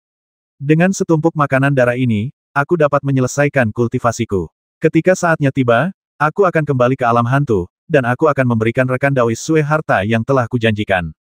Kultivator Ibel tua bermarga Sui berkata, haha, ini hanya bantuan kecil, terima kasih banyak. Saat itu, aku langsung terdorong ke terowongan ruang angkasa menuju dunia hantu oleh harta ruang angkasa mengerikan milik musuh yang kuat. Jika bukan karena bantuan rekan Daois Yinsa, aku pasti akan kesulitan kembali ke dunia Ibel hari ini. Makanan darah ini adalah salah satu syarat agar aku setuju bekerja sama dengan rekan Daois Yinsa, jadi tentu saja aku harus memuaskanmu. Jika masih kurang, aku bisa pergi dan mengambil lagi. Cukup. Raja Yinsa tertawa dan berkata, kalau aku menangkap terlalu banyak kultivator, aku akan menarik perhatian kultivator Mahayana lain di alam Ibel, dan aku akan mendapat masalah. Aku tidak mau tidak bisa kembali ke alam hantu. Juga, Raja Yinsa menatap lelaki tua bermarga Sui dan bertanya dengan rasa ingin tahu, bagaimana rekan Daois Sui bisa berkultivasi begitu cepat. Rekan Daois baru kembali ke alam Ibel selama lebih dari 100 tahun, dan dia sudah mencapai tingkat Mahayana. Lelaki tua bermarga Sui itu tersenyum dan berkata, saat pertama kali berkelana, aku khawatir akan menghadapi bahaya yang fatal, jadi aku meninggalkan beberapa harta warisan di alam Ibel. Setelah kembali ke alam Ibel, aku mengintegrasikan harta warisan ini dan secara alami meningkatkan kekuatanku. Meskipun aku belum sepenuhnya memulihkan kekuatan kultivasiku sebelumnya, aku sekarang pada dasarnya adalah seorang kultivator di tahap awal kendaraan agung. Kalau begitu, aku mendoakan agar rekan Daois Sue segera pulih sepenuhnya. Ujar Raja Yinsa, lalu memerintahkan beberapa kultivator hantu di bawah komandonya untuk membawa makanan darah ke aula belakang dan mempersiapkannya untuk dinikmati. Pria tua bermarga Sue itu tidak tinggal lama di sana. Tak lama kemudian, ia berinisiatif untuk berpamitan. Raja Yinsa sangat ingin melahap makanan darah, jadi tentu saja dia tidak mencoba membujuk mereka untuk tinggal. Orang tua yang bermarga Sue meninggalkan gua bersama salah satu pengikutnya. Mengapa Yang Mulia begitu terburu-buru pergi? Bukankah Anda berencana meminta Yin Senzu tingkat tinggi kepada Raja Yinsa? Tanya pelayan itu kepada lelaki tua itu. Orang tua itu menggelengkan kepala dan berkata, tidak perlu terburu-buru untuk urusan ini. Yin Senzu itu mudah didapatkan oleh Raja Yinsa di dunia hantu, dan dia tidak akan mengingkari janjinya. Alasan aku terburu-buru pergi tadi adalah karena tiba-tiba aku merasakan aura samar tapi cukup familiar. Aura macam apa? Tanya pengikut itu dengan heran. Itu napasku sendiri, kata lelaki tua itu dengan hikmat. Petugas itu tertegun dan bingung, lalu bergumam, apa maksud Anda, Tuan? Orang tua itu tidak menjawab, tetapi malah bertanya saya ingin bertanya, selama 10.000 tahun terakhir ini, apakah Anda dan nenek moyang Anda pernah menggunakan manik-manik pembekuan darah yang saya tinggalkan? Tidak pernah, jawab pelayan itu tegas. Selama lebih dari 10.000 tahun, 3 generasi kami, termasuk leluhur kami, telah menyimpan harta karun itu untuk Anda, tuanku. Dan ketika Anda sendiri datang untuk mengambilnya, Anda melihat bahwa segelnya masih utuh. Segel ini dipasang oleh Anda sendiri, dan tanpa garis keturunan Anda, segel itu tidak dapat dibuka. Bagaimana mungkin kami, para hamba Anda, menggunakan harta karun itu tanpa izin Anda? Pria tua itu mengangguk dan berkata, saya ingat tidak pernah memberikan garis keturunan saya kepada kultivator lain untuk disempurnakan, dan manik darah itu masih utuh, dan akhirnya saya sendiri yang menggabungkannya. Tapi aura yang baru saja saya rasakan jelas merupakan aura garis keturunan saya sendiri. Tahukah Anda, dengan kemampuan dan tingkat kultivasi saya, mustahil saya bisa salah dalam merasakan garis keturunan saya. Apa yang terjadi? Tanya pengikutnya dengan bingung. Orang tua itu berkata, aura itu samar. Harus dikatakan bahwa seseorang telah memurnikan esensi darahku, tetapi hanya sedikit. Aku ingin tahu bagaimana mereka mendapatkan esensi darahku. Meskipun aku telah menjelajahi dunia ibel selama bertahun-tahun di masa mudaku, aku tidak akan pernah melepaskan esensi darahku. Karena esensi darah ini adalah metode kultivasi utamaku, bahkan jika aku kehilangan setetes pun, aku akan segera memulihkannya. Selain alam ibel, apakah Yang Mulia meninggalkan esensi dan darah di tempat lain? Tanya pelayan itu. Di suatu tempat di luar alam ibel. Pria tua itu tertegun, lalu mengangguk. Benar, setelah meninggalkan alam ibel, aku bertemu musuh yang kuat di alam bawah. Aku terluka parah dan meledak, dan darah serta esensiku berceceran di mana-mana. Petugas itu bertanya, mungkinkah seseorang di alam bawah memperoleh saripati darahmu dan memurnikannya? Sekarang orang itu telah naik ke alam ibel, apakah gurumu telah merasakannya? Spekulasi ini bukan tidak mungkin. Pria tua itu mengangguk berulang kali. Ini menyangkut esensi darahku. Aku harus mengambilnya kembali. Jika esensi darah ini jatuh ke tangan seseorang yang berniat jahat, setetes saja bisa digunakan dengan kekuatan magis khusus untuk membuatku sangat tidak nyaman. Jangan kembali dulu. Ikuti aku dulu dan mari kita selesaikan masalah ini bersama-sama sebelum kembali ke klan. Kau adalah orang kepercayaanku yang paling terpercaya. Jika ada hal-hal yang tidak nyaman bagiku untuk dilakukan, aku hanya bisa memintamu untuk maju. Kata lelaki tua itu kepada para pengikutnya. Ya, jawab pengikutnya dengan hormat. Biarkan aku merasakan dengan cermat di mana napas itu sekarang. Kuharap orang itu belum pergi terlalu jauh, kalau tidak, napasnya terlalu lemah, dan benar-benar tidak bisa dirasakan di luar jangkauan tertentu. Setelah mengatakan itu, lelaki tua itu menutup matanya dan berkonsentrasi, dengan hati-hati merapal mantra untuk merasakan. Tak lama kemudian, lelaki tua itu membuka matanya yang semerah darah dan berkata, mereka cukup jauh, jadi aku hanya bisa merasakannya secara samar. Mereka ada di arah sana. Pengikut itu melihat ke arah yang ditunjuk lelaki tua itu, dan tiba-tiba sebuah ide muncul di benaknya. Ia berkata, Tuan, disitulah tepatnya pasar lembah Wanhun. Mungkin orang itu salah satu kultivator yang datang ke sini untuk berburu binatang yin dan kemudian kembali ke pasar untuk menjual yin sensu. Sangat mungkin. Pria tua itu mengangguk dan berkata, tanpa menunda lagi, kita akan segera pergi ke pasar. Namun, aku harus merahasiakan identitasku dan tidak membiarkan siapapun mengenaliku. Kalau tidak, jika ibel-ibel besar itu tahu bahwa aku telah kembali ke dunia ibel, aku pasti akan mendapat masalah besar.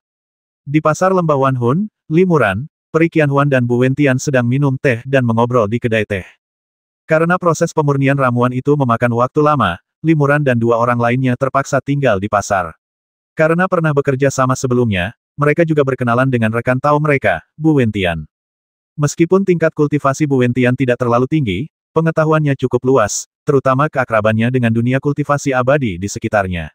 Limuran ingin memanfaatkan kesempatan ini untuk mempelajari lebih lanjut tentang dunia kultivasi abadi setempat, jadi ia meminta nasihatnya. Mereka bertiga berbincang-bincang dengan menyenangkan. Setelah mendapatkan pemahaman umum tentang dunia kultivasi abadi di dekatnya, Limuran mulai bertanya secara tidak langsung tentang petunjuk yang dicarinya.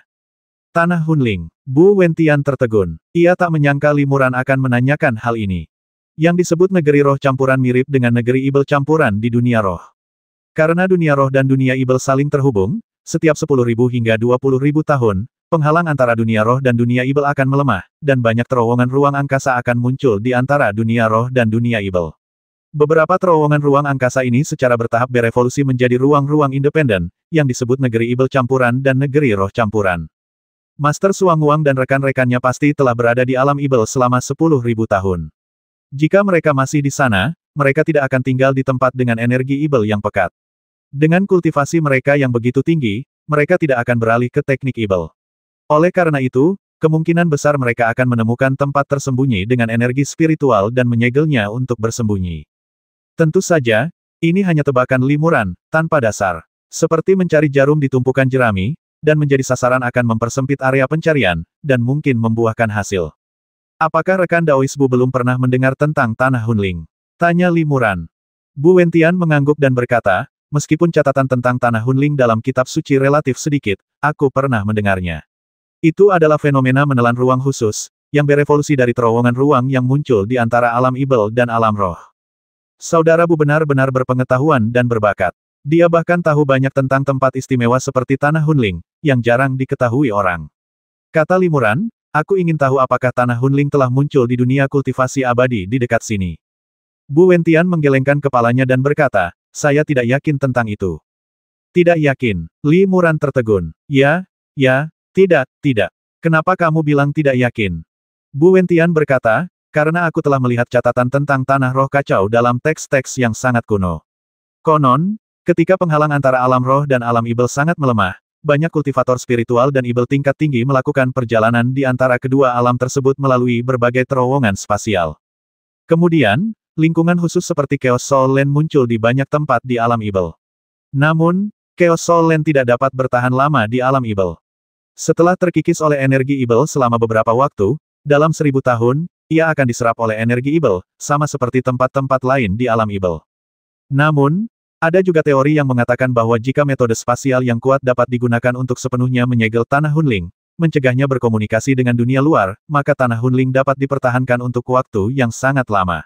Ruang yang relatif independen dan istimewa seperti ini sulit ditemukan, jadi saya tidak tahu apakah ada Tanah Hunling di dunia kultivasi abadi di dekatnya. Tapi setidaknya, tidak ada informasi relevan dalam kitab klasik maupun rumor. Jadi begitu, Limuran mengangguk, sedikit kecewa. Ini petunjuk lain yang rusak. Apa yang kalian berdua, sesama Taois, ingin lakukan di negeri Hunling?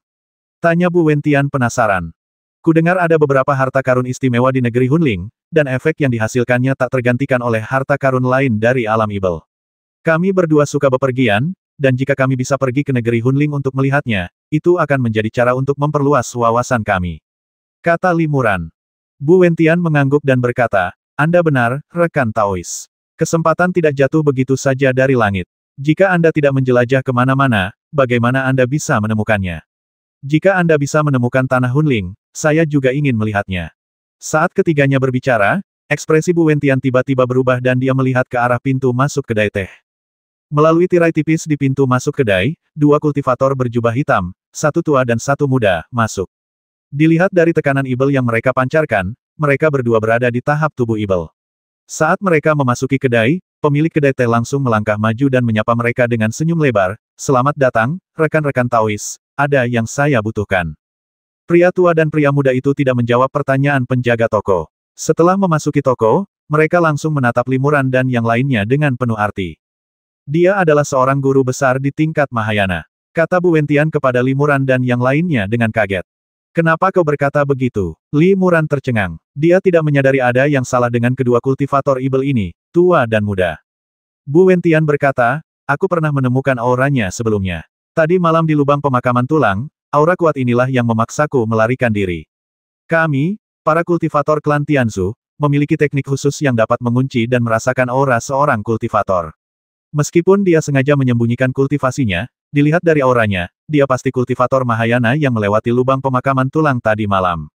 Bagaimana mungkin seorang kultivator Mahayana datang ke kota pasar kecil yang tak mencolok ini? Mengapa ia sengaja menyembunyikan tingkat kultivasinya? Mungkinkah ia mengincarku? Bu Wentian tak kuasa menahan rasa paniknya. Jangan panik, kata Li Muran, mungkin mereka kebetulan lewat sini, atau mereka punya rencana lain. Kita pura-pura tidak tahu saja dan menghindari mereka. Bu Wentian mengangguk dan ekspresinya menjadi jauh lebih tenang. Li Muran dan dua orang lainnya berdiri, membungkuk kepada penjaga toko, meletakkan beberapa kristal ajaib, lalu meninggalkan kedai teh. Setelah mereka bertiga meninggalkan kedai teh, lelaki tua dan lelaki muda itu pun ikut meninggalkan kedai teh dan mengikuti mereka sambil menatap mereka dengan dingin. Mereka memang datang untukku. Wajah Bu Wentian tiba-tiba menjadi gelap dan dia ketakutan. Li Muran mengerutkan kening. Diincar oleh seorang kultivator tingkat tinggi bukanlah hal yang baik. Ayo pergi. Li Muran menggerakkan pikirannya, dan dia segera mengaktifkan kekuatan magis hantu pemakan langit. Dalam sekejap cahaya, Li Muran dan dua orang lainnya menghilang dari tempat mereka berada. Mantra pemakan langit Li Muran adalah kekuatan ilahi. Mantra itu dapat diaktifkan seketika hanya dengan satu pikiran, tanpa gerakan atau mana, dan tanpa tanda-tanda aktivasi yang terlihat. Kultivator ibel tua itu tertegun, tak mampu berbuat apa-apa. Kultivator ibel muda itu berkata, tuanku tidak ingin bertarung di pasar, jadi dia sengaja membiarkan mereka pergi. Lagi pula, mereka punya hubungan darah, jadi mustahil mereka bisa kabur. Kultivator ibel tua itu mengangguk pelan dan berkata, pertama-tama, aku benar-benar tidak ingin beraksi di kota pasar, agar tidak menarik perhatian. Membasmi semua kultivator di kota pasar juga akan menjadi masalah besar dan akan menarik perhatian kultivator tingkat tinggi lainnya. Kedua, kemampuan spasial anak ini sungguh aneh. Bahkan aku belum pernah melihatnya sebelumnya. Aku tidak menyangka dia bisa mengeluarkan kemampuan spasial sehebat itu hanya dengan satu pikiran. Itulah sebabnya aku ceroboh dan tidak sempat menghentikannya. Tapi seperti katamu, mereka tidak bisa kabur. Setelah berkata demikian, kedua penggarap ibel, tua dan muda, terbang pergi entah kemana, satu demi satu. Kekuatan magis spasial macam apa ini, rekan Daois Li? Sungguh misterius. Bu Wentian, yang lolos dari bencana, berkata dengan terkejut sekaligus gembira jika bukan karena kekuatan magis rekan Daois Li yang luar biasa, saya khawatir kita akan sulit lolos dari kultivator Mahayana. Li Muran berkata, kita sudah pindah jauh sekali. Kalau mereka tidak punya kebencian yang mendalam terhadap kita, mereka mungkin tidak akan terus mengejar kita. Tapi untuk berjaga-jaga, sebaiknya kita menjauh dulu untuk sementara. Setelah ini selesai, tidak akan terlambat untuk kembali ke pasar. Bu Wentian setuju, benar. Kita tidak tahu apa niat guru Mahayana itu. Kita harus berusaha menghindarinya dan tidak terlibat. Kita belum pernah bertemu dengan praktisi Mahayana itu sebelumnya. Paling-paling, dia hanya akan tahu bahwa aku ada di lubang pemakaman tulang tadi malam. Dia mungkin tidak akan terus memburu kita. Peri Qianhuan sedikit mengernyit, berkonsentrasi dan tetap diam. Li Muran memperhatikan bahwa dia tampak sedikit khawatir, jadi dia bertanya melalui transmisi suara, Huan Li, apakah kamu menemukan sesuatu yang salah? Peri Qianhuan menjawab melalui transmisi suara meskipun lelaki tua itu baru saja menyembunyikan aura dan kultivasinya, aku samar-samar merasa auranya agak familiar, tetapi aku tidak bisa menilai dengan akurat saat ini. Deja vu. Li Muran tertegun, lalu berkata, sekarang setelah Huan Li menyebutkan itu, aku sepertinya juga merasakan hal yang sama. Tapi kalau dipikir-pikir lagi, kita ini kan sedang menjaga jarak di alam ibel, jadi bagaimana mungkin kita bisa mengenali guru agung di tingkat Mahayana? Aku pasti salah lihat. Aku harap begitu. Peri Qianhuan mengangguk sedikit. Selagi mereka bertiga berbincang, mereka terus terbang menjauh dari kota pasar itu, berusaha menghindarinya semampunya. Di dunia kultivasi abadi, ketika seorang kultivator tingkat rendah bertemu dengan seorang kultivator tingkat tinggi, cara terbaik adalah menghindarinya. Jika tidak, meskipun pada akhirnya mereka aman dan sehat, mereka pasti akan ketakutan. Tiba-tiba, wajah Li Muran berubah, dan darahnya mendidih dalam sekejap. Apa yang terjadi? Peri Qianhuan bertanya dengan khawatir ketika dia melihat ekspresi aneh Li Muran. Darah di tubuhku tiba-tiba sedikit terstimulasi tanpa alasan yang jelas. Sepertinya ada yang merasakan darahku dengan kuat, kata Li Muran sambil mengerutkan kening. Garis keturunan macam apa itu? Peri Qianhuan terkejut. Mungkinkah itu garis keturunan naga hitam? Mungkinkah Raja Naga Jahat Hitam sedang mengejar kita? Setelah jiwa naga mendapatkan batu naga hitam, sebagai ungkapan terima kasih kepada Limuran dan yang lainnya, ia menyerahkan sebagian garis keturunan naga hitamnya yang paling murni kepada Limuran untuk disempurnakan, yang memungkinkan garis keturunan naga ajaib Limuran untuk disempurnakan dan ditingkatkan lebih lanjut. Pada saat yang sama, ia juga memberikan api naga hitamnya sendiri kepada Peri Qianhuan untuk disempurnakan, yang memungkinkan kekuatan pasangan itu meningkat seiring bertambahnya usia. Jadi, ketika Peri Qianhuan mendengar bahwa garis keturunan Limuran merasakan sesuatu, ia teringat pada Raja Naga Jahat Hitam. Dunia kultivasi abadi penuh dengan metode yang tak terbayangkan, dan mengandalkan garis keturunan untuk melacak keberadaan seorang kultivator bukanlah hal yang mengejutkan. Jika Raja Naga Jahat Hitam kebetulan berada di dekatnya, dengan beberapa cara canggih, ia mungkin bisa merasakan lokasi Limuran. Itu bukan darah naga ibel. Limuran menggelengkan kepalanya dan berkata, itu, setetes darah Raja Roda Darah yang sudah lama tidak kugunakan dan hampir kulupakan. Raja Roda Darah. Wajah Peri Qianhuan berubah, dan ia berseru kaget, aku ingat sekarang. Alasan mengapa aura lelaki tua itu terasa begitu familiar bagiku adalah karena ia agak mirip dengan Raja Roda Darah saat itu. Raja Roda Darah ada di sini. Limuran dan Peri Qianhuan sama-sama terkejut. Mereka telah bertemu banyak master sebelumnya, tetapi yang paling tidak ingin mereka hadapi mungkin adalah Raja Roda Darah. Lagi pula, tak satu pun master lain yang memiliki perseteruan darah langsung dengan mereka. Namun, Raja Roda Darah berbeda. Ia akhirnya terlahir kembali di alam bawah dengan bantuan pil roda darah, tetapi akhirnya dikalahkan oleh Limuran dan Peri Seribu Ilusi, lalu dipindahkan ke lokasi yang tak diketahui. Jika mereka bertemu lagi, itu akan menjadi perseteruan hidup mati. Mengapa kau memurnikan saripati darah Raja Roda Darah? Peri Qianhuan bertanya kepada Limuran melalui transmisi suara. Ceritanya panjang. Saat itu, aku tak sengaja mendapatkan setetes darah Raja Roda Darah. Jiwa ibel mengajariku cara menggunakan darah ini untuk menembus batas tahap Yuan Shen, yang akan sedikit meningkatkan peluangku untuk maju. Sayangnya, aku tidak berhasil pada akhirnya. Limuran berkata, namun, setelah memurnikan setetes darah ini, aku tidak bisa memaksanya keluar sepenuhnya dari tubuhku. Lagi pula, esensi darah ini juga memiliki beberapa manfaat bagiku untuk menyatu dengan garis keturunan lain, jadi aku tidak terlalu memperhatikannya. Selama bertahun-tahun, aku menekan setetes darah ini jauh di dalam diriku dan tidak pernah menggunakannya untuk merangsangnya. Aku tidak menyangka akan bertemu Raja Roda Darah dan ditemukan olehnya. Peri Qianhuan mendesah pelan. Raja Roda Darah adalah seorang kultivator Mahayana dari klan Ibel Darah.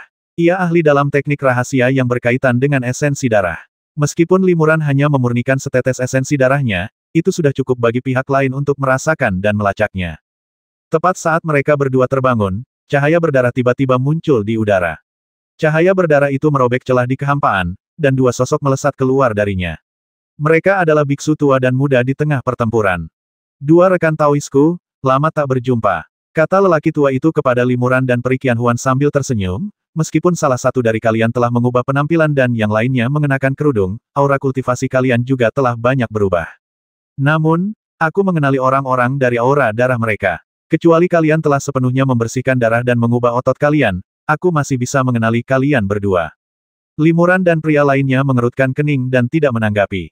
Melihat keduanya tak tergerak, Bu Wentian dengan cemas berkata melalui transmisi suara, rekan Taois Li, mengapa kau tidak menggunakan kekuatan sihir spasial yang baru saja kau gunakan untuk melarikan diri?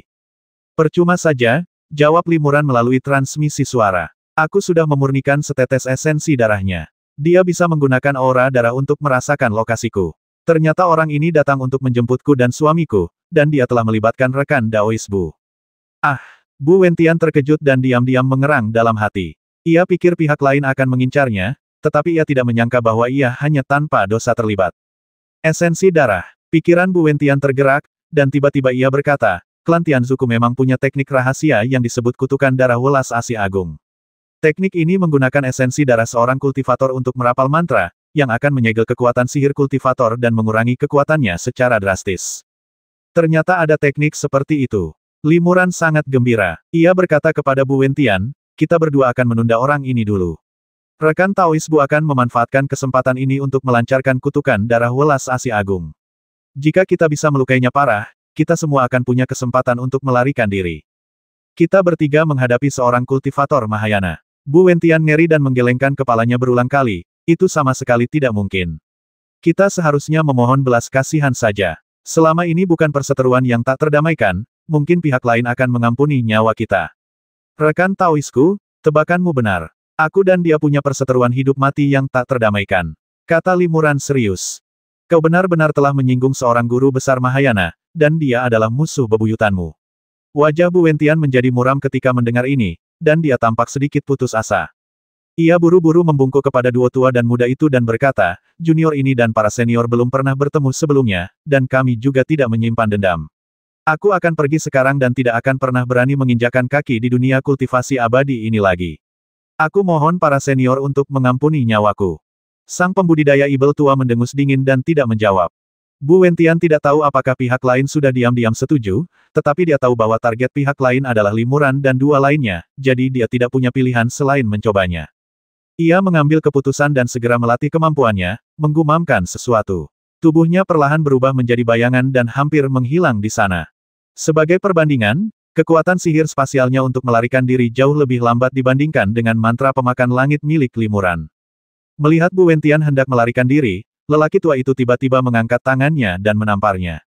Energi ibel yang tak terhitung jumlahnya berkumpul di udara dan membentuk jejak telapak tangan berwarna darah yang besar, menghantam Bu Wentian. Sebelum jejak telapak tangan itu mengenai, sebuah kekuatan penyegel yang dahsyat menyelimuti kehampaan di sekitarnya dan memblokirnya. Bu Wentian, yang sedang membaca mantra di tengah jalan, tiba-tiba merasakan kehampaan di sekitarnya memadat. Tubuhnya tanpa sadar membeku di tempat, memperlihatkan wujud aslinya. Bu Wentian terhuyung saat mantranya digagalkan secara paksa. Energi sejati di tubuhnya gelisah, dan ia takut tak mampu menahan jejak telapak tangan berdarah raksasa yang hendak menghantamnya. Pada saat ini, tiba-tiba dua telapak tangan ibel muncul dari sisi kiri dan kanannya, menuju jejak telapak tangan berdarah itu. Limuran dan Peri Qianhuan-lah yang bertindak. Kedua pria itu mengangkat telapak tangan ibel mereka secara bersamaan, satu telapak tangan berisi energi sejati yang kuat, yang lain berisi api ibel yang berkobar, dan mereka bertabrakan dengan jejak telapak tangan berdarah itu. Dengan suara keras, mereka berdua berubah menjadi udara hitam yang tak terhitung jumlahnya dan menghilang. Terima kasih dua rekan Taois atas bantuan kalian. Bu Wentian lolos dari maut dan diam-diam merasa malu. Seperti kebanyakan kultivator abadi lainnya, ia hanya memikirkan keselamatan dirinya sendiri di saat kritis ini dan tidak berniat bergabung dengan Limuran dan yang lainnya untuk melawan seorang kultivator Mahayana. Namun, di saat kritis ini, Limuran dan yang lainnya lah yang menyelamatkan nyawanya. Kalau tidak, ia tidak akan mampu menahan kekuatan telapak tangan lawan. Di saat yang sama, serangan telapak tangan ini juga membuat Bu Wentian melihat kekuatan Limuran dan yang lainnya.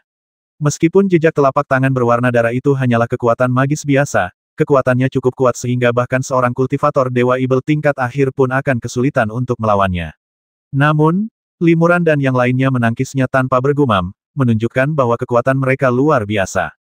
Mungkinkah mereka berdua benar-benar punya peluang melawan seorang kultivator Mahayana? Pikiran Bu Wentian berkecamuk, tetapi ia menggelengkan kepala. Ia cukup berpengetahuan, tetapi ia belum pernah mendengar seorang kultivator tubuh ibel mampu melawan seorang kultivator Mahayana. Sebaliknya, seorang kultivator tingkat jiwa mengalahkan seorang kultivator tubuh ibel adalah kejadian langka.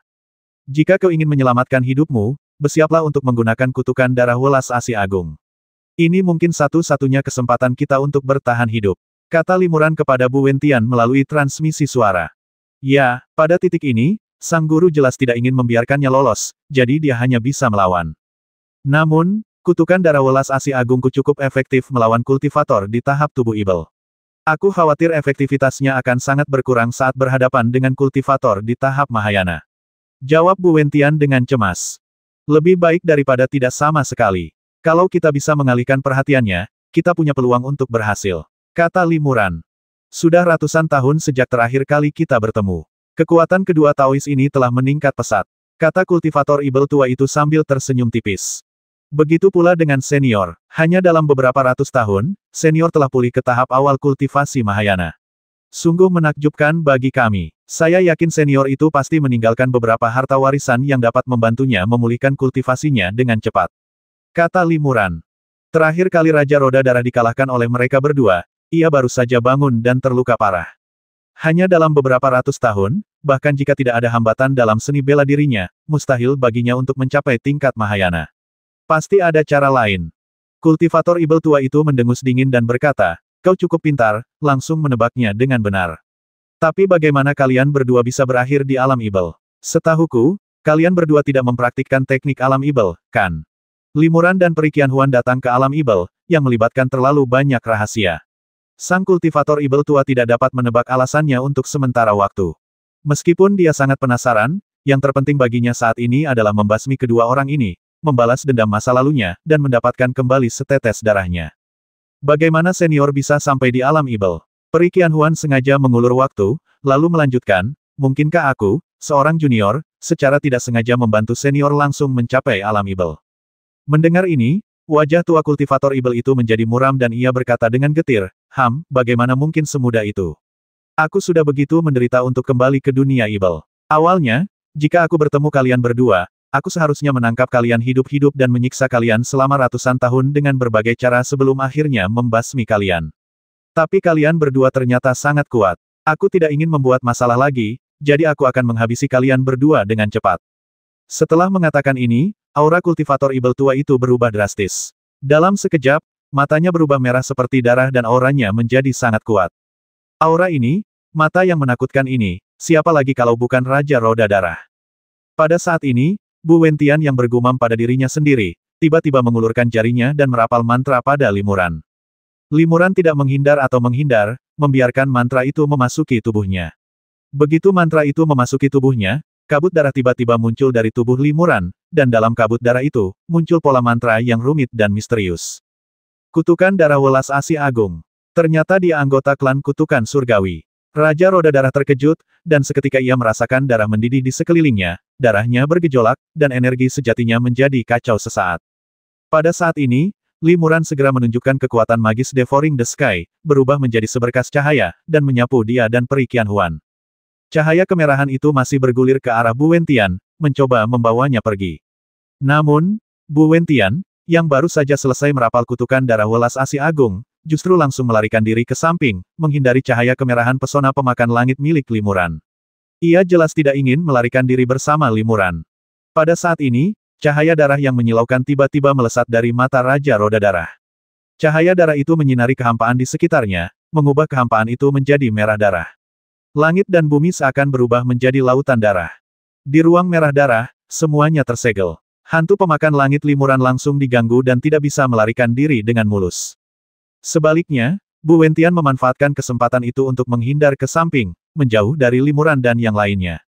Ia tidak terlindungi oleh ruang berwarna darah dan lolos dari jarak yang jauh. Bocah ini benar-benar licik. Raja Roda Darah mendengus dingin, tapi dia mampu merapal kutukan Darah Welas Asih Agung dengan sangat efektif dalam waktu singkat. Dia pasti menguasai ilmu kutukan surgawi yang sebenarnya. Raja Roda Darah tidak mengejar Bu Wentian. Ia tahu bahwa limuran dan dua lainnya memiliki kekuatan magis yang luar biasa. Jika mereka lengah, mereka mungkin akan memanfaatkan kesempatan itu untuk melarikan diri. Pergilah dan buru anak laki-laki dari klan Tianzu itu, dan aku akan menjaga kedua sahabat lama ini. Kata Raja Roda Darah kepada kultivator ibel muda di sampingnya. Mendengar ini, pemuda itu langsung berubah menjadi seberkas darah dan mengejar Bu Wentian. Keduanya, yang satu mengejar dan yang lain melarikan diri, lenyap di angkasa dalam sekejap mata.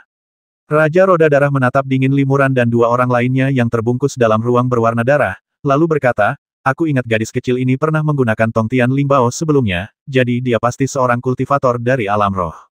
Bagaimana dia bisa berakhir di alam ibel? Lagi pula, bepergian bolak-balik dari alam roh ke alam bawah tidaklah mudah, dan membutuhkan dukungan seorang guru. Dan sekarang penghalang antara alam roh dan alam ibel tidak terlalu lemah, jadi sangat sulit untuk bepergian dari alam roh ke alam ibel.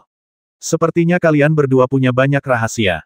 Limuran menjawab dengan tenang, senior punya banyak rahasia. Selama berita menyebar bahwa kau telah kembali ke dunia kultivasi abadi, tetapi kultivasimu telah menurun drastis, aku yakin banyak kultivator ibel akan segera datang untuk membalas dendam padamu. Haha, memangnya kenapa? Asal aku membasmi kalian semua, beritanya tentu tidak akan bocor. Sudah terlambat bagi kalian berdua untuk meminta bantuan sekarang. Raja Roda Darah menyeringai. Awalnya, aku sangat tertarik untuk menyiksamu perlahan dan mengungkap rahasiamu. Tapi untuk menghindari komplikasi lebih lanjut, aku harus segera mengambil keputusan. Begitu Raja Roda Darah selesai berbicara, ia bertepuk tangan. Seketika, gelombang energi sejati dan kekuatan magis yang dahsyat melonjak keluar, berubah menjadi jejak telapak tangan berwarna merah darah berukuran beberapa kaki. Jejak telapak tangan berwarna darah menyerap energi langit dan bumi di sekitarnya, dan langsung membesar. Jejak telapak tangan ini terbenam ke dalam ruang berwarna darah dan terus-menerus menyerang Li Muran dan yang lainnya. Sebelum jejak telapak tangan itu mengenai, lapisan demi lapisan kekuatan penindasan yang sangat besar datang. Kekuatan besar ini tidak hanya sepenuhnya memblokir kekosongan di dekatnya, tetapi juga membuat Li Muran dan yang lainnya tidak dapat bergerak atau bernapas, dan kekuatan sihir di tubuh mereka ditekan dan sulit untuk dimobilisasi.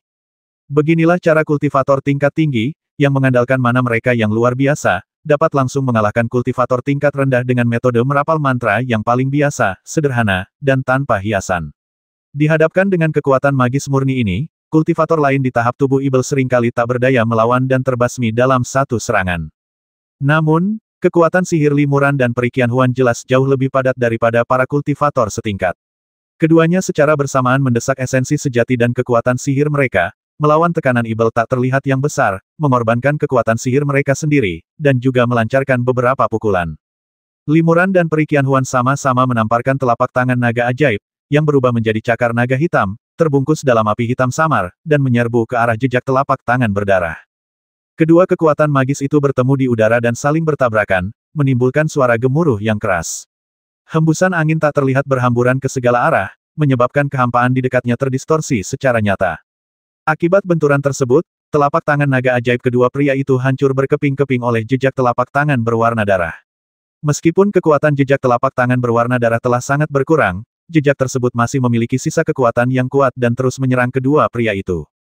Jika seorang kultivator biasa di tahap tubuh Ibel terkena kekuatan sisa ini, kemungkinan besar dia akan mati atau terluka. Li Muran buru-buru bergerak ke samping untuk melindungi Perikian Huan.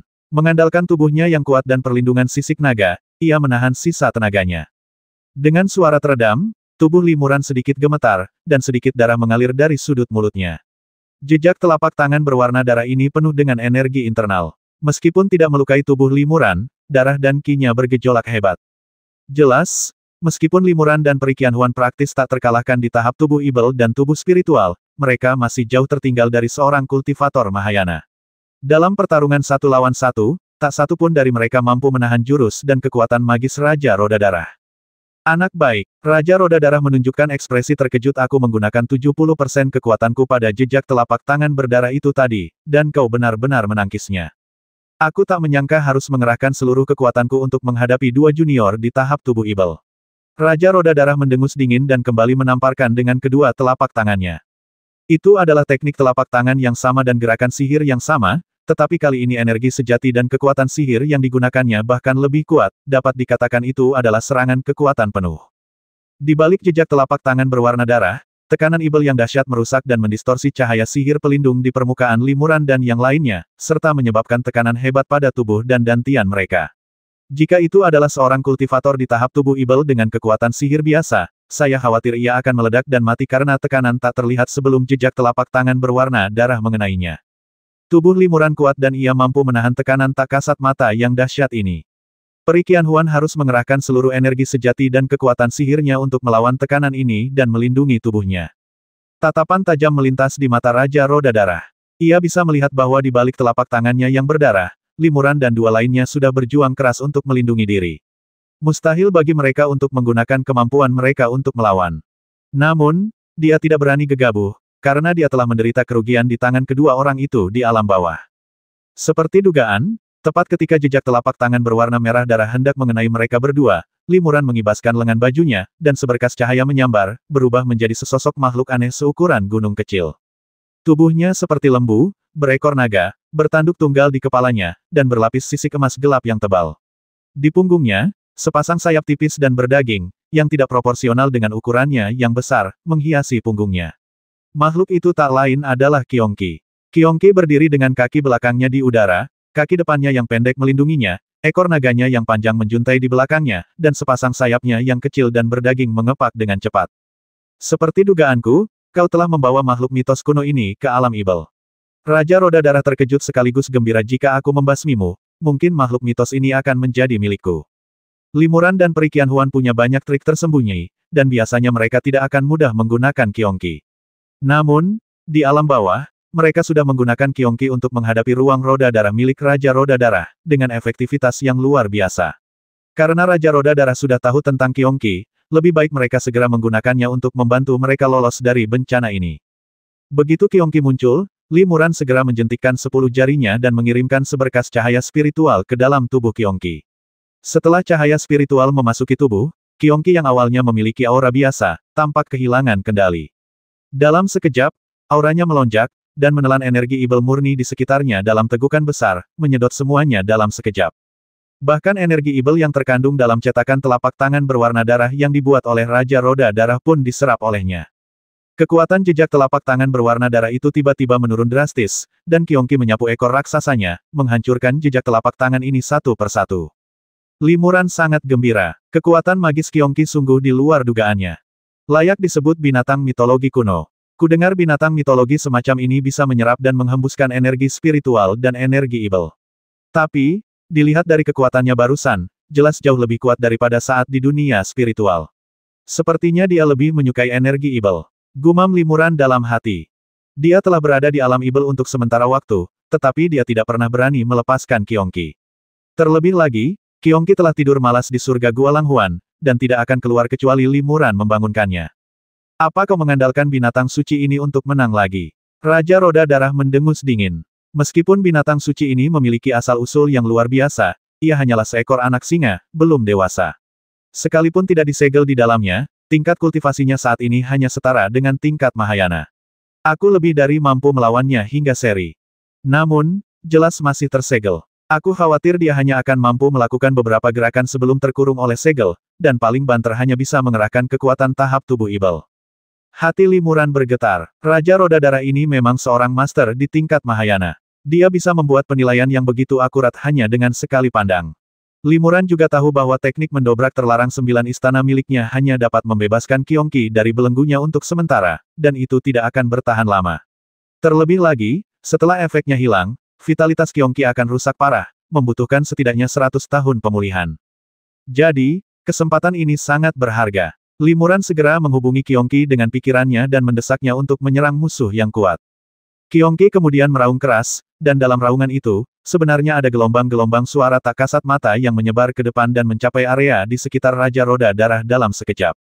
Meskipun gelombang suara ini tidak terlihat, ia mendistorsi kekosongan di sekitarnya, membentuk gelombang seperti riak air yang terlihat oleh mata terbuka. Jika seorang kultivator biasa melihat pemandangan ini, ia mungkin akan merasa pusing dan pingsan sebelum gelombang suara dapat mencapainya. Raja Roda Darah tak berani gegabah. Ia membuka mulutnya dan darah menyembur keluar. Namun, darah itu tidak berhamburan kemana-mana, melainkan mengembun dan membentuk pedang darah setinggi 3 kaki di hadapannya. Raja Roda Darah memegang pedang darah di tangannya dan menebaskannya dengan keras ke udara. Dalam sekejap darah, langit dan bumi terkoyak. Retakan ruang yang besar terpotong oleh cahaya darah, dan retakan itu juga memotong gelombang suara yang meraung dari Qiongqi. Gelombang suara itu segera berubah menjadi hembusan angin, bersiul melewati kedua sisi Raja Roda Darah. Qiongqi segera membuka mulutnya dan menghisap saripati langit dan bumi yang tak terhitung jumlahnya, lalu mengubahnya menjadi cahaya ajaib yang menyilaukan setebal sekitar 10 kaki dan menyembur keluar, menghantam Raja Roda Darah. Kemanapun cahaya ajaib itu lewat, semua kekuatan magis lenyap. Baik kekuatan ruang yang kacau maupun kabut darah di depan Raja Roda Darah tak mampu menghalangi cahaya ajaib itu. Ekspresi Raja Roda Darah sedikit berubah, dan tatapannya tiba-tiba terpaku. 2 sinar cahaya darah melesat dari mata darahnya, menuju cahaya ajaib yang dimuntahkan Qiongqi. Ketika cahaya darah dan cahaya ajaib bertemu, keduanya tak bisa berbuat apa-apa untuk sementara waktu. Kedua kekuatan magis itu terhenti di udara, dan sesaat kemudian, keduanya musnah dan runtuh. Setelah pertarungan ini, vitalitas Qiongqi menurun drastis, tetapi warna darah di mata Raja Roda Darah juga memudar. Seharusnya ia tidak bisa terus-menerus menggunakan kemampuan mata roda darah yang kuat ini. Saat Qiongqi bertarung dengan Raja Roda Darah, Li Muran dan Peri Qianhuan tidak mengambil kesempatan untuk menerobos ruang berwarna darah dan melarikan diri. Selagi Qiongqi masih punya kekuatan untuk bertarung, kita harus segera menggunakan teknik sayap persatuan terkuat. Mungkin kita bisa melukai Raja Roda Darah dengan parah, kata Li Muran kepada Peri Qianhuan. Itu adalah serangan gabungan terkuat kita, dan memang sangat dahsyat. Namun, jurus ini tidak hanya akan menguras sebagian besar kekuatan sihir kita, tetapi juga karena kultivasi kita belum tinggi, akan butuh waktu lama untuk melancarkan jurus ini. Aku khawatir Qiongqi tidak akan mampu bertahan sampai saat itu, kata Peri Qianhuan cemas. Jika kita kabur sekarang, Qiongqi pasti akan jatuh ke tangan Raja Roda Darah, jadi kita tidak punya pilihan selain bertarung. Li Muran berkata jika Qiongqi tidak mampu bertahan, kita masih punya rekan Taois Hei Yan untuk membantu kita. Dia baru saja pulih ke tingkat yang mendekati tahap awal tahap kesempurnaan agung, dan seharusnya bisa menjerat Raja Roda Darah untuk sementara waktu. Oke, Peri Qianhuan tahu bahwa ini bukan saatnya untuk ragu, jadi dia langsung setuju. Bagaimanapun, mereka masih memiliki jiwa naga sebagai cadangan. Jika Qiongqi terpengaruh oleh segel dan tidak dapat mengalahkan Raja Roda Darah, jiwa naga seharusnya masih bisa bertahan untuk sementara waktu. Namun, begitu jiwa naga muncul, kemungkinan besar akan menarik Raja Naga Jahat Hitam, jadi mereka tidak akan mudah memanggil jiwa naga kecuali benar-benar diperlukan. Terlebih lagi, perseteruan antara Raja Roda Darah dan mereka melibatkan banyak rahasia, dan mereka bahkan tidak memberitahu jiwa naga yang bersembunyi di tripod kecil tentang masalah ini melalui pikiran ilahi mereka. Sementara Qiongqi dan Raja Roda Darah terlibat dalam serangkaian serangan sengit, Limuran dan Peri Qianhuan saling berhadapan dengan telapak tangan mereka dan melakukan teknik dari Bi Yijue. Di belakang masing-masing dari mereka, sepasang sayap naga tumbuh, satu dengan cahaya berdarah redup, dan yang lainnya dengan api hitam. Pada titik ini, pertempuran antara Qiongqi dan Raja Roda Darah sudah berkecamuk sengit. Qiongqi membuka mulutnya yang besar, mencoba melahap Raja Roda Darah. Ekornya yang besar menyapu dengan kekuatan sedemikian rupa sehingga Raja Roda Darah tidak berani menghadapinya secara langsung. Namun, cahaya pedang dari pedang darah di tangan Raja Roda Darah sangat tajam, tak hanya mampu merobek kehampaan, tetapi bahkan menembus sisik emas gelap Qiongqi yang keras, meninggalkan luka berdarah di tubuh Qiongqi. Meskipun tubuh binatang mistis seperti Qiongqi sangat kuat dan mulutnya yang berdarah pulih dengan cepat, pemandangan ini masih membuat Limuran dan yang lainnya diam-diam ketakutan. Bahkan sisik pelindung binatang suci pun bisa ditembus, menunjukkan betapa tajamnya pedang darah ini. Jika pedang darah ini menebasku, aku hanya bisa menghindar dan lari, tak berdaya. Qiongqi juga cukup takut dengan pedang darah lawan. Raja Roda Darah tidak berani membiarkan Qiongqi mendekatinya, dan ia tidak punya kesempatan untuk melewati Qiongqi dan menyerang Limuran dan dua orang lainnya di belakang Qiongqi. Raja Roda Darah dan Qiongqi sempat menemui jalan buntu, berbagai kekuatan magis dahsyat dipertunjukkan, membuat energi langit dan bumi di sekitarnya menjadi sangat kacau. Kemudian pada saat ini, energi langit dan bumi di sekitarnya mulai mengalami perubahan halus. Pertama, gumpalan energi Ibel menyatu menjadi benang-benang tak kasat mata, berkumpul di hadapan Limuran dan Peri Qianhuan. Kemudian, benang-benang ini perlahan berubah menjadi tetesan kecil, dan sesaat kemudian, energi langit dan bumi di sekitarnya seakan tersedot ke dalam pusaran tanpa dasar, semuanya berkumpul di hadapan Limuran dan yang lainnya dengan kecepatan luar biasa. Bahkan energi vital langit dan bumi di kejauhan tampaknya dapat dirasakan, dan berkumpul menjadi udara hitam, menyerbu ke arah mereka berdua. Dalam sekejap, ribuan garis hitam tampak muncul di antara langit dan bumi. Garis-garis hitam ini datang dari segala arah, tetapi tujuannya hanya satu pusaran hitam raksasa di depan Limuran dan Peri Qianhuan. Fenomena langit yang begitu jelas tentu saja menarik perhatian Raja Roda Darah dan dia terkejut. Kedua orang ini baru berada di tahap tubuh Ibel, bagaimana mereka bisa memobilisasi begitu banyak energi langit dan bumi dalam jangkauan yang begitu luas. Raja Roda Darah merasa ngeri. Dia tahu Limuran dan dua orang lainnya pasti sedang mempersiapkan jurus sihir yang sangat kuat untuk memberinya pukulan mematikan.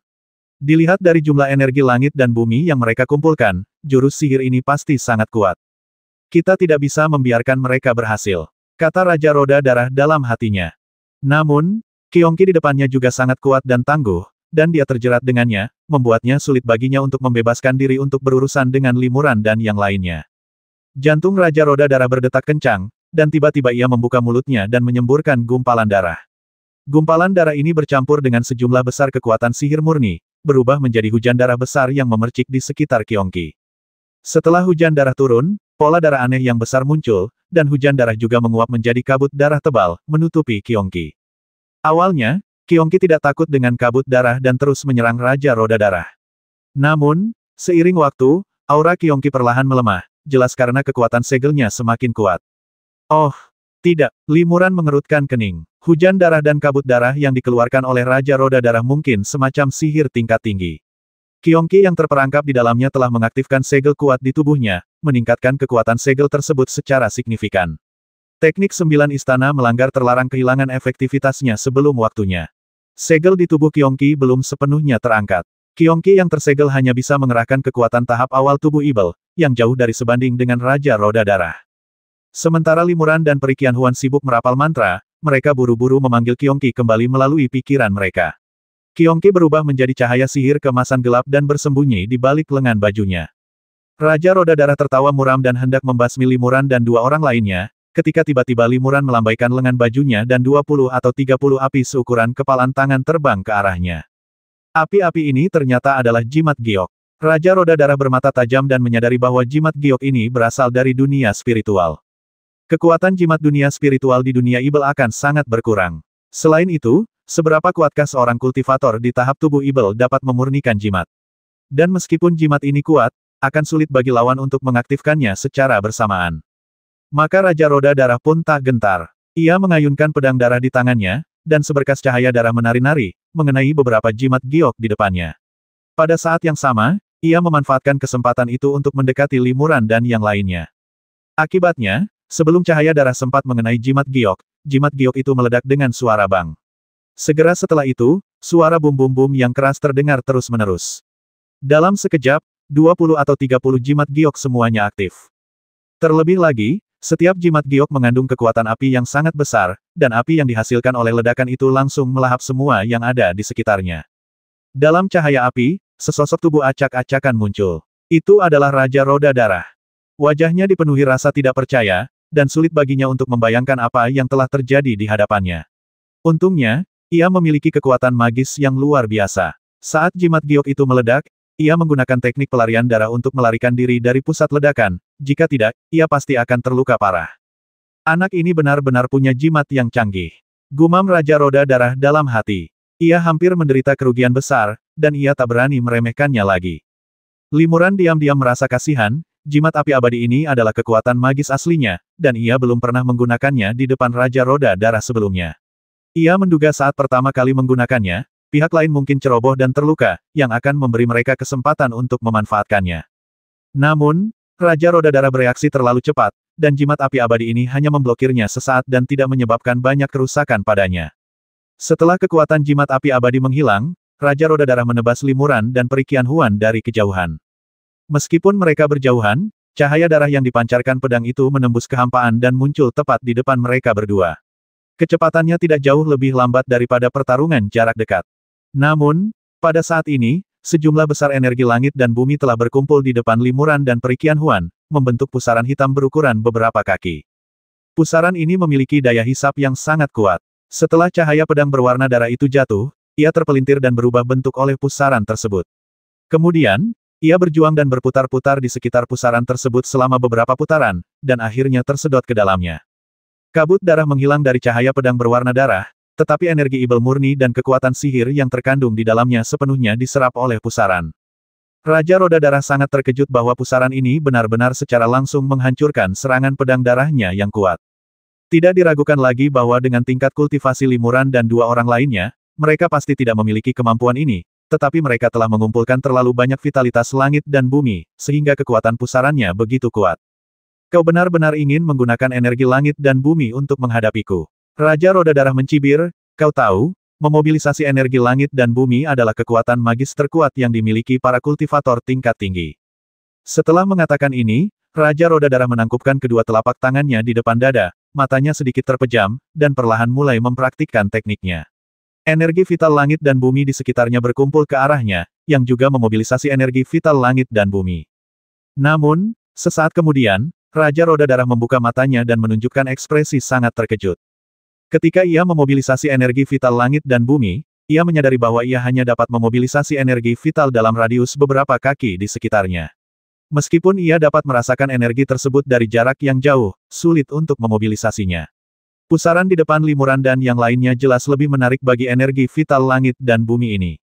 Raja Roda Darah tidak percaya apa yang baru saja ia temukan, dan terus mengerahkan energi sejatinya serta melatih kemampuannya.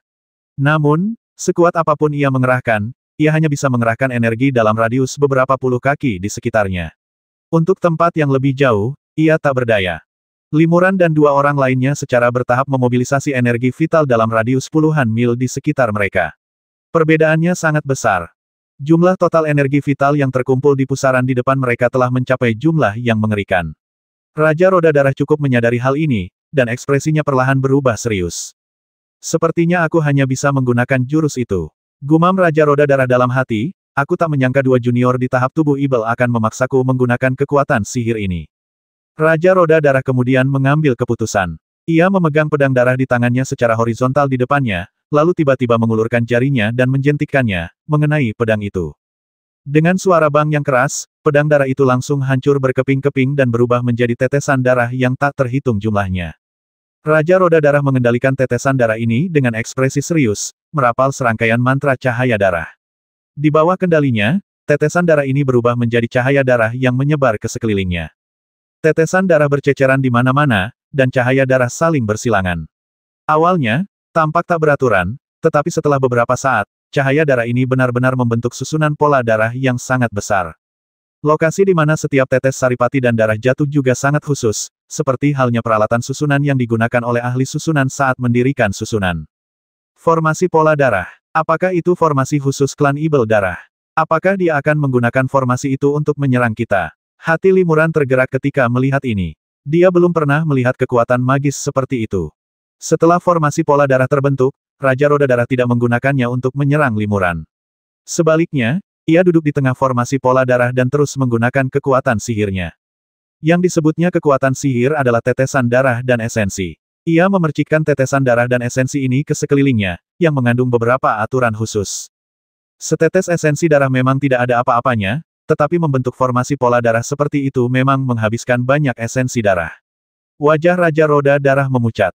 Setelah beberapa saat, ia akhirnya selesai mengatur formasi. Dengan satu pikiran, seluruh formasi pola darah akhirnya diaktifkan. Namun, formasi ini tidak menghasilkan kekuatan serangan yang kuat, tetapi hanya memancarkan cahaya darah tebal, yang melesat ke langit dan menghilang ke dalam kehampaan. Namun sesaat kemudian, kehampaan itu tampak berlumuran darah dan tiba-tiba berubah menjadi merah darah. Tak hanya langit, tanah di bawah mereka pun tampak berubah menjadi lautan darah. Dalam sekejap, area dalam radius puluhan mil berubah menjadi lautan darah, dan darah serta energi melonjak, membuatnya sulit bernapas. Di bawah naungan dunia berwarna darah ini, Li Muran dan Perikian Huan tiba-tiba tidak dapat lagi memobilisasi energi langit dan bumi. Mereka bahkan tidak dapat merasakan energi langit dan bumi di luar dunia berwarna darah. Raja Roda Darah menusuk ujung jarinya dan menggunakan darah yang mengalir keluar untuk menggambar pola-pola sihir berwarna darah yang aneh di udara. Setelah pola-pola darah ini digambar, masing-masing pola membesar hingga puluhan kaki dan kemudian menghilang ke dunia berwarna darah di sekitarnya. Energi Ibel di dunia ini menyatu dengan pola darah dan kabut darah di sekitarnya, dan dalam sekejap membentuk tombak berwarna darah. Kemudian, di bawah kendali Raja Roda Darah, mereka menyerbu Li Muran dan yang lainnya dalam kelompok yang padat. Tentakel berwarna darah yang tak terhitung jumlahnya muncul dari lautan darah di bawah mereka. Tentakel-tentakel ini berebut untuk melilit Li Muran dan Perikian Huan dengan erat, membuat mereka hampir tidak bisa bergerak. Di ruang berwarna darah ini, Li Muran merasakan bahwa ruang tersebut disegel oleh kekuatan magis yang sangat kuat, mengisolasinya dari dunia luar. Ia tidak dapat menggunakan kekuatan magis spasial seperti mantra pemakan langit untuk melarikan diri. Dihadapkan dengan tombak darah padat yang tak terhitung jumlahnya dan tentakel darah di mana-mana di sekitar mereka, wajah Li Muran dan Perikian Huan sedikit berubah, dan mereka buru-buru mengubah keterampilan mereka. Sayap naga ajaib di punggung Li Muran dan pria lainnya menyatu, menyelimuti tubuh mereka. Di depan mereka, pusaran yang mengumpulkan sejumlah besar energi langit dan bumi melonjak dengan lapisan cahaya ajaib, melekat pada sayap naga ajaib mereka. Tombak-tombak darah yang tak terhitung jumlahnya menghujani sayap naga bagaikan badai dahsyat, tetapi setelah berhadapan dengan lapisan-lapisan cahaya sihir, semuanya hancur menjadi kabut darah. Lapisan-lapisan cahaya sihir juga hancur oleh pukulan-pukulan itu dan menghilang menjadi gumpalan-gumpalan energi sihir. Li Muran dan Perikian Huan sebelumnya telah memobilisasi sejumlah besar energi langit dan bumi, sehingga cahaya ajaib yang menyelimuti sayap naga ajaib itu berlapis-lapis. Meskipun serangan tombak darah itu sangat dahsyat, ia tidak menghancurkan semua cahaya ajaib sekaligus. Sungguh tidak biasa. Raja Roda Darah diam-diam terkejut. Menurutnya, kekuatan sihir sayap naga Ibel yang digabungkan kedua orang ini tidak terlalu hebat, tetapi karena vitalitas langit dan bumi yang terkumpul begitu kuat, kekuatannya meningkat pesat, dan bahkan putaran serangan tombak darahnya pun tidak dapat sepenuhnya menghancurkannya. Namun, Raja Roda Darah mengubah mana murninya menjadi cahaya berdarah dan melesat keluar. Kabut darah yang hancur kembali mengembun dan berubah menjadi tombak darah yang tak terhitung jumlahnya, menyerang Li Muran dan yang lainnya.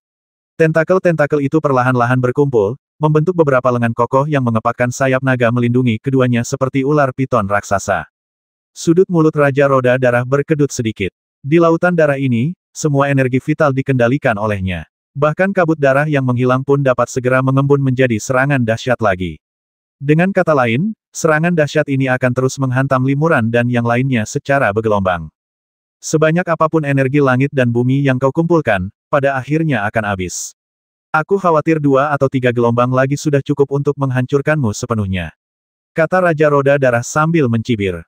Tanpa diduga, pada saat ini, Raja Roda Darah menemukan bahwa energi Ibel setelah cahaya Ibel di sayap naga menghilang sebenarnya diserap ke dalam sayap naga lagi, dan berubah menjadi lapisan cahaya Ibel lagi. Raja Roda Darah terkejut, aku benar-benar bisa memobilisasi energi vital langit dan bumi di dalam ruang roda darahku. Dia buru-buru menggunakan seluruh kekuatannya untuk merapal mantra, dan cahaya darah tebal melesat ke sekelilingnya dan menghilang ke dunia berdarah ini. Seluruh dunia berwarna darah semakin berkilauan dengan darah, dengan energi darah yang melonjak. Matahari dan bulan telah lenyap, dan dunia itu terisolasi dari dunia luar, seolah-olah berada di dunia lain. Dan di dunia ini, dialah, Raja Roda Darah, satu-satunya penguasa yang mampu mengendalikan segalanya di dunia ini, termasuk setiap jejak energi vital langit dan bumi. Di bawah kendali Raja Roda Darah, kabut darah di dalam ruang roda darah, bercampur dengan sejumlah besar energi langit dan bumi, membentuk lebih banyak tombak dan pedang darah, menyerang Limuran dan yang lainnya. Namun, betapapun ia mengerahkan energi di dalam ruang roda darah, sejumlah besar energi selalu mengalir ke arah Limuran dan yang lainnya, terus-menerus mengisi kembali kekuatan pelindung sayap naga Ibel. Bagaimana mungkin? Wajah Raja Roda Darah berubah drastis. Ini adalah ruang roda darahku. Ini adalah jejak kekuatan hukum langit dan bumi yang telah kupahami. Kekuatan hukum langit dan bumi hanya dapat dipahami oleh para kultivator di atas tingkat Mahayana. Aku pernah berkultivasi hingga tingkat Mahayana akhir sebelum aku memahami dan menguasai jejak kekuatan hukum langit dan bumi ini. Sekarang, aku mempertaruhkan nyawaku yang sebenarnya dan dengan paksa menggunakan kekuatan magis yang maha dahsyat ini, yang mengandung jejak kekuatan hukum langit dan bumi, tetapi aku masih belum mampu menekan kemampuan kedua orang ini untuk memanipulasi energi vital langit dan bumi. Mungkinkah kemampuan kedua orang ini untuk memanipulasi energi vital langit dan bumi juga merupakan kekuatan magis setingkat hukum langit dan bumi? Ini tidak mungkin. Raja Roda Darah diam-diam menggelengkan kepalanya lagi pula, mereka hanya berada di tahap tubuh Ibel, bagaimana mungkin mereka memiliki kekuatan sihir sekuat itu? Pasti ada teknik yang aneh. Pikir Raja Roda Darah dalam hati, kalau mereka bertarung sendirian, mereka berdua jelas bukan tandinganku. Tapi setelah bergabung, mereka tiba-tiba punya kemampuan yang begitu dahsyat untuk memanipulasi energi vital langit dan bumi. Aneh sekali. Di dunia kultivasi abadi, ternyata ada teknik brilian yang bahkan bisa membuat seorang kultivator di tahap tubuh Ibel memiliki kekuatan luar biasa. Jika mereka berkultivasi ke tingkat yang lebih tinggi, mereka akan mampu mengendalikan energi vital langit dan bumi lebih jauh lagi. Lalu, bukankah mereka bisa menggunakan energi langit dan bumi untuk melawan kultivator lain sesuka hati? Melawan orang seperti itu seperti melawan langit. Meskipun Raja Roda Darah sangat terkejut, dia masih menggunakan seluruh energi sejatinya dan kekuatan sihirnya untuk terus menyerang Limuran dan yang lainnya.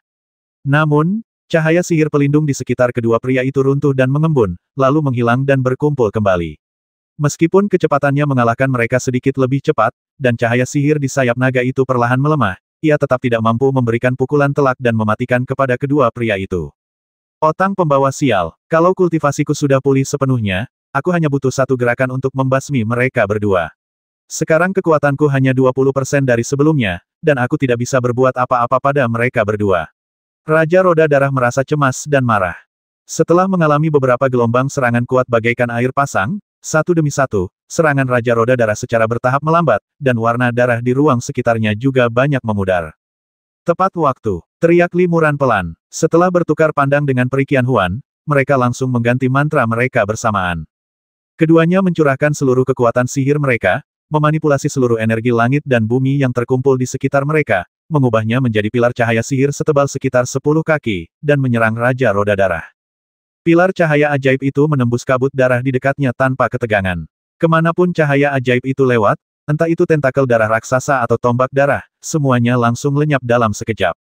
Pilar cahaya ajaib itu tiba seketika, dan tak ada perbedaan antara jarak ribuan kaki dan puluhan kaki, karena kekuatan ruang tak mampu menghentikan pilar cahaya ajaib itu. Bahkan jika Raja Roda Darah berada puluhan mil jauhnya, pilar cahaya itu akan langsung mengenainya. Raja Roda Darah merasa ngeri. Ia segera mengubah tekniknya dan menepukkan kedua telapak tangannya di depan dada. Seluruh ruang roda darah di sekitarnya dengan cepat memadat dan memadat, membentuk perisai merah darah berukuran sekitar 3 meter, melindunginya. Pilar cahaya ajaib itu menghantam perisai merah darah, menimbulkan suara bang yang keras, Namun pilar cahaya dan perisai itu tidak runtuh, dan keduanya pun terjebak dalam kebuntuan untuk beberapa saat. Di tempat keduanya bersendewa, kabut darah dan energi ibel yang tak terhitung jumlahnya menghilang, membentuk hembusan angin tak terlihat yang kuat dan berhembus ke segala arah, menyebabkan kehampaan di sekitarnya terus berputar dan berubah bentuk. Sekilas, langit tampak berputar. Hati Raja Roda Darah tenggelam lagi, karena dia mendapati bahwa meskipun dia telah memblokir sementara serangan terkuat lawan, semakin banyak vitalitas langit dan bumi yang berkumpul menjadi kolom cahaya ajaib. Meskipun dia juga bisa memanipulasi energi langit dan bumi di sekitarnya untuk mengisi kembali kekuatan perisai berwarna darah, kecepatannya sebenarnya lebih rendah daripada lawan. Sesaat kemudian, sinar cahaya ajaib menembus perisai berwarna darah dengan suara embusan, dan sisa kekuatan sinar cahaya tersebut mengenai Raja Roda Darah, yang meledak dengan suara ledakan dan berubah menjadi kabut darah. Limuran dan Perikian Huan masih gugup saat mereka menggunakan indera spiritual mereka untuk menjelajahi lingkungan sekitar. Mereka tentu tidak menyangka bahwa satu serangan ini akan cukup untuk membasmi seorang kultivator tingkat tinggi seperti Raja Roda Darah. Benar saja, kabut darah segera berkumpul dan kembali terbentuk, dan sosok Raja Roda Darah muncul lagi, tetapi penampilannya tampak sedikit menua. Limuran merasa lega, meskipun kali ini ia gagal membasmi Raja Roda Darah, ia justru melukai lawannya dengan parah. Aura lawannya jelas jauh lebih lemah. Meskipun dia dan Perikian Huan juga telah menghabiskan banyak energi mereka dan mustahil bagi mereka untuk melancarkan serangan seperti yang barusan, selama mereka dapat memanggil jiwa naga lagi, Raja Roda Darah pasti akan dikalahkan. Pada saat ini, Raja Roda Darah menatap mereka berdua dengan tatapan penuh kebencian sebelum berbalik dan terbang menjauh, lenyap tanpa jejak dalam sekejap mata. Bayangan yang ditinggalkannya pun menghilang menjadi kabut berdarah dengan kepulan asap. Kita berdua benar-benar mengalahkannya. Limuran terkejut sekaligus senang. Setelah konfrontasi langsung ini, Raja Roda Darah kabur dengan panik, dan pemenangnya tentu saja Limuran dan dua orang lainnya. Rahasia tanpa nama memang misterius. Meskipun kau dan aku belum memahami kekuatan magis lainnya, kita bisa bergabung untuk melawan keberadaan Mahayana awal hanya dengan mengendalikan kekuatan langit dan bumi. Kata Limuran gembira. Meskipun Kyongki, binatang suci, yang telah membuka segel sementara dengan teknik mendobrak terlarang 9 istana dan memberi mereka waktu berharga untuk merapal mantra, mereka berdua berhasil bergabung dan berhasil mengusir seorang kultivator Mahayana. Ini adalah kejadian yang sangat langka di dunia kultivasi abadi. Jika masalah ini terbongkar, aku khawatir dalam beberapa hari, mereka berdua akan menjadi terkenal di dunia ibel. Raja Roda Darah sendiri tidak berani muncul secara terang-terangan di dunia kultivasi abadi, jadi dia tidak akan mengungkapkan apa yang terjadi hari ini. Namun, bagaimanapun juga, tempat ini adalah tempat yang penuh masalah, jadi sebaiknya kita bersembunyi sebentar. Kata Limuran. Perikian Huan mengangguk, lalu mereka berdua menyimpan keterampilan mereka dan segera pergi. Di sebuah gua rahasia yang jaraknya puluhan ribu mil, Raja Roda Darah bertemu dengan orang kepercayaannya kultivator ibel muda yang pernah bertemu Limuran dan yang lainnya bersamanya sebelumnya. Melihat Ratu Roda Darah, pemuda itu berlutut dengan ketakutan dan kecemasan yang mendalam, sambil berkata, "Maafkan saya, Tuan. Kultivator klan kutukan itu ternyata sangat kuat hari itu, dan saya pun diizinkan melarikan diri. Tuan, mohon pertimbangkan kesetiaan saya selama 3 generasi dan berikanlah saya keringanan hukuman. Tidak masalah kalau dia kabur. Lagi pula dia tidak akan berani bicara." Raja Roda Darah mengangguk dan berhenti menyalahkan pemuda itu. Pemuda itu tertegun. Ia khawatir dan bahkan tidak berani kembali untuk melapor kepada Raja Roda Darah. Ia tidak menyangka Raja Roda Darah akan mengabaikannya begitu saja hanya dengan satu komentar santai. "Apakah kedua orang itu dibasmi oleh orang dewasa?" tanya pemuda itu. Raja Roda Darah menggelengkan kepalanya dan berkata, "Meskipun kedua orang itu cukup kuat, mereka bukan tandinganku. Namun, teknik kultivasi mereka unik, dan ketika mereka bergabung, kemampuan mereka untuk memanipulasi energi vital langit dan bumi sangatlah kuat. Aku baru saja menggabungkan Mutiara Roda Darah, dan kultivasiku belum pulih sepenuhnya, jadi aku tidak bisa membasmi mereka." Pemuda itu terkejut. Sudah cukup buruk ia gagal memburu kultivator klan Tianzu, tetapi ia tidak menyangka bahwa ia bahkan tidak berhasil membasmi Raja Roda Darah. Pemuda itu bertanya, "Apa rencana Anda, Tuan? Apakah Anda ingin meminta bantuan Raja Yinsa?" Raja Roda Darah mendengus dingin dan berkata, "Raja Yinsa memang cukup kuat di alam hantu, tetapi di alam ibel, dia hanya bisa mengerahkan kekuatan seorang kultivator ibel Mahayana tingkat awal biasa. Jika aku tidak membasmi kedua orang itu, akan sulit baginya untuk melakukannya. Memintanya untuk bertindak bukanlah jaminan kemenangan, dan itu hanya akan membuatnya tahu banyak hal. Itu bukan strategi terbaik." Pemuda itu melanjutkan, "Haruskah kita diam-diam memberitahu para kultivator ibel lainnya? Tuanku punya banyak teman lama di dunia ibel. Kultivasi mereka tidak rendah. Jika kita meminta mereka untuk bertindak, kita pasti akan berhasil. Raja Roda Darah mengangguk dan berkata, ya, jika kita memanggil ibel-ibel besar itu, kita memang bisa membasmi kedua orang itu. Namun, kedua orang ini pastilah seorang kultivator di dunia spiritual. Mereka pernah ke dunia bawah dan sekarang datang ke dunia ibel. Mereka mampu berkelana di antara alam yang berbeda. Pasti ada rahasia besar. Rahasia ini tidak boleh diketahui oleh ibel-ibel besar itu. Karena itu, tidak ada orang luar yang boleh ikut campur dalam masalah ini. Ini harus kulakukan sendiri. Tetapi mungkin sulit bagimu untuk pulih sepenuhnya ke tahap tengah atau akhir kultivasi Mahayana dalam waktu sesingkat itu, kata pemuda itu sambil mengerutkan kening. Setelah merenung sejenak, Raja Roda Darah berkata, ada solusinya. Mereka berdua hanya akan kuat jika bersama. Selama mereka terpisah, tak seorang pun dari mereka bisa mengalahkanku. Jika aku bisa menemukan cara untuk memisahkan mereka, aku bisa mengalahkan mereka satu persatu, dan bahkan mungkin menangkap mereka hidup-hidup dan mengungkap rahasia yang mereka sembunyikan. Tetapi jika, seperti kata orang dewasa, keduanya tidak terpisahkan dari alam roh, alam baka, hingga alam setan, mungkin tidak mudah memisahkan mereka. Kata pemuda itu. Tentu saja tidak mudah, tapi selama kita diam-diam merencanakan strategi, kita masih bisa melakukannya. Raja Roda Darah mengangkat bibirnya dan berkata, aku punya ide. Selanjutnya, kau perlu membuat beberapa pengaturan untukku. Baik, pemuda itu segera setuju, saya akan menebus dosa saya dan melaksanakan tugas yang Anda berikan. 1020.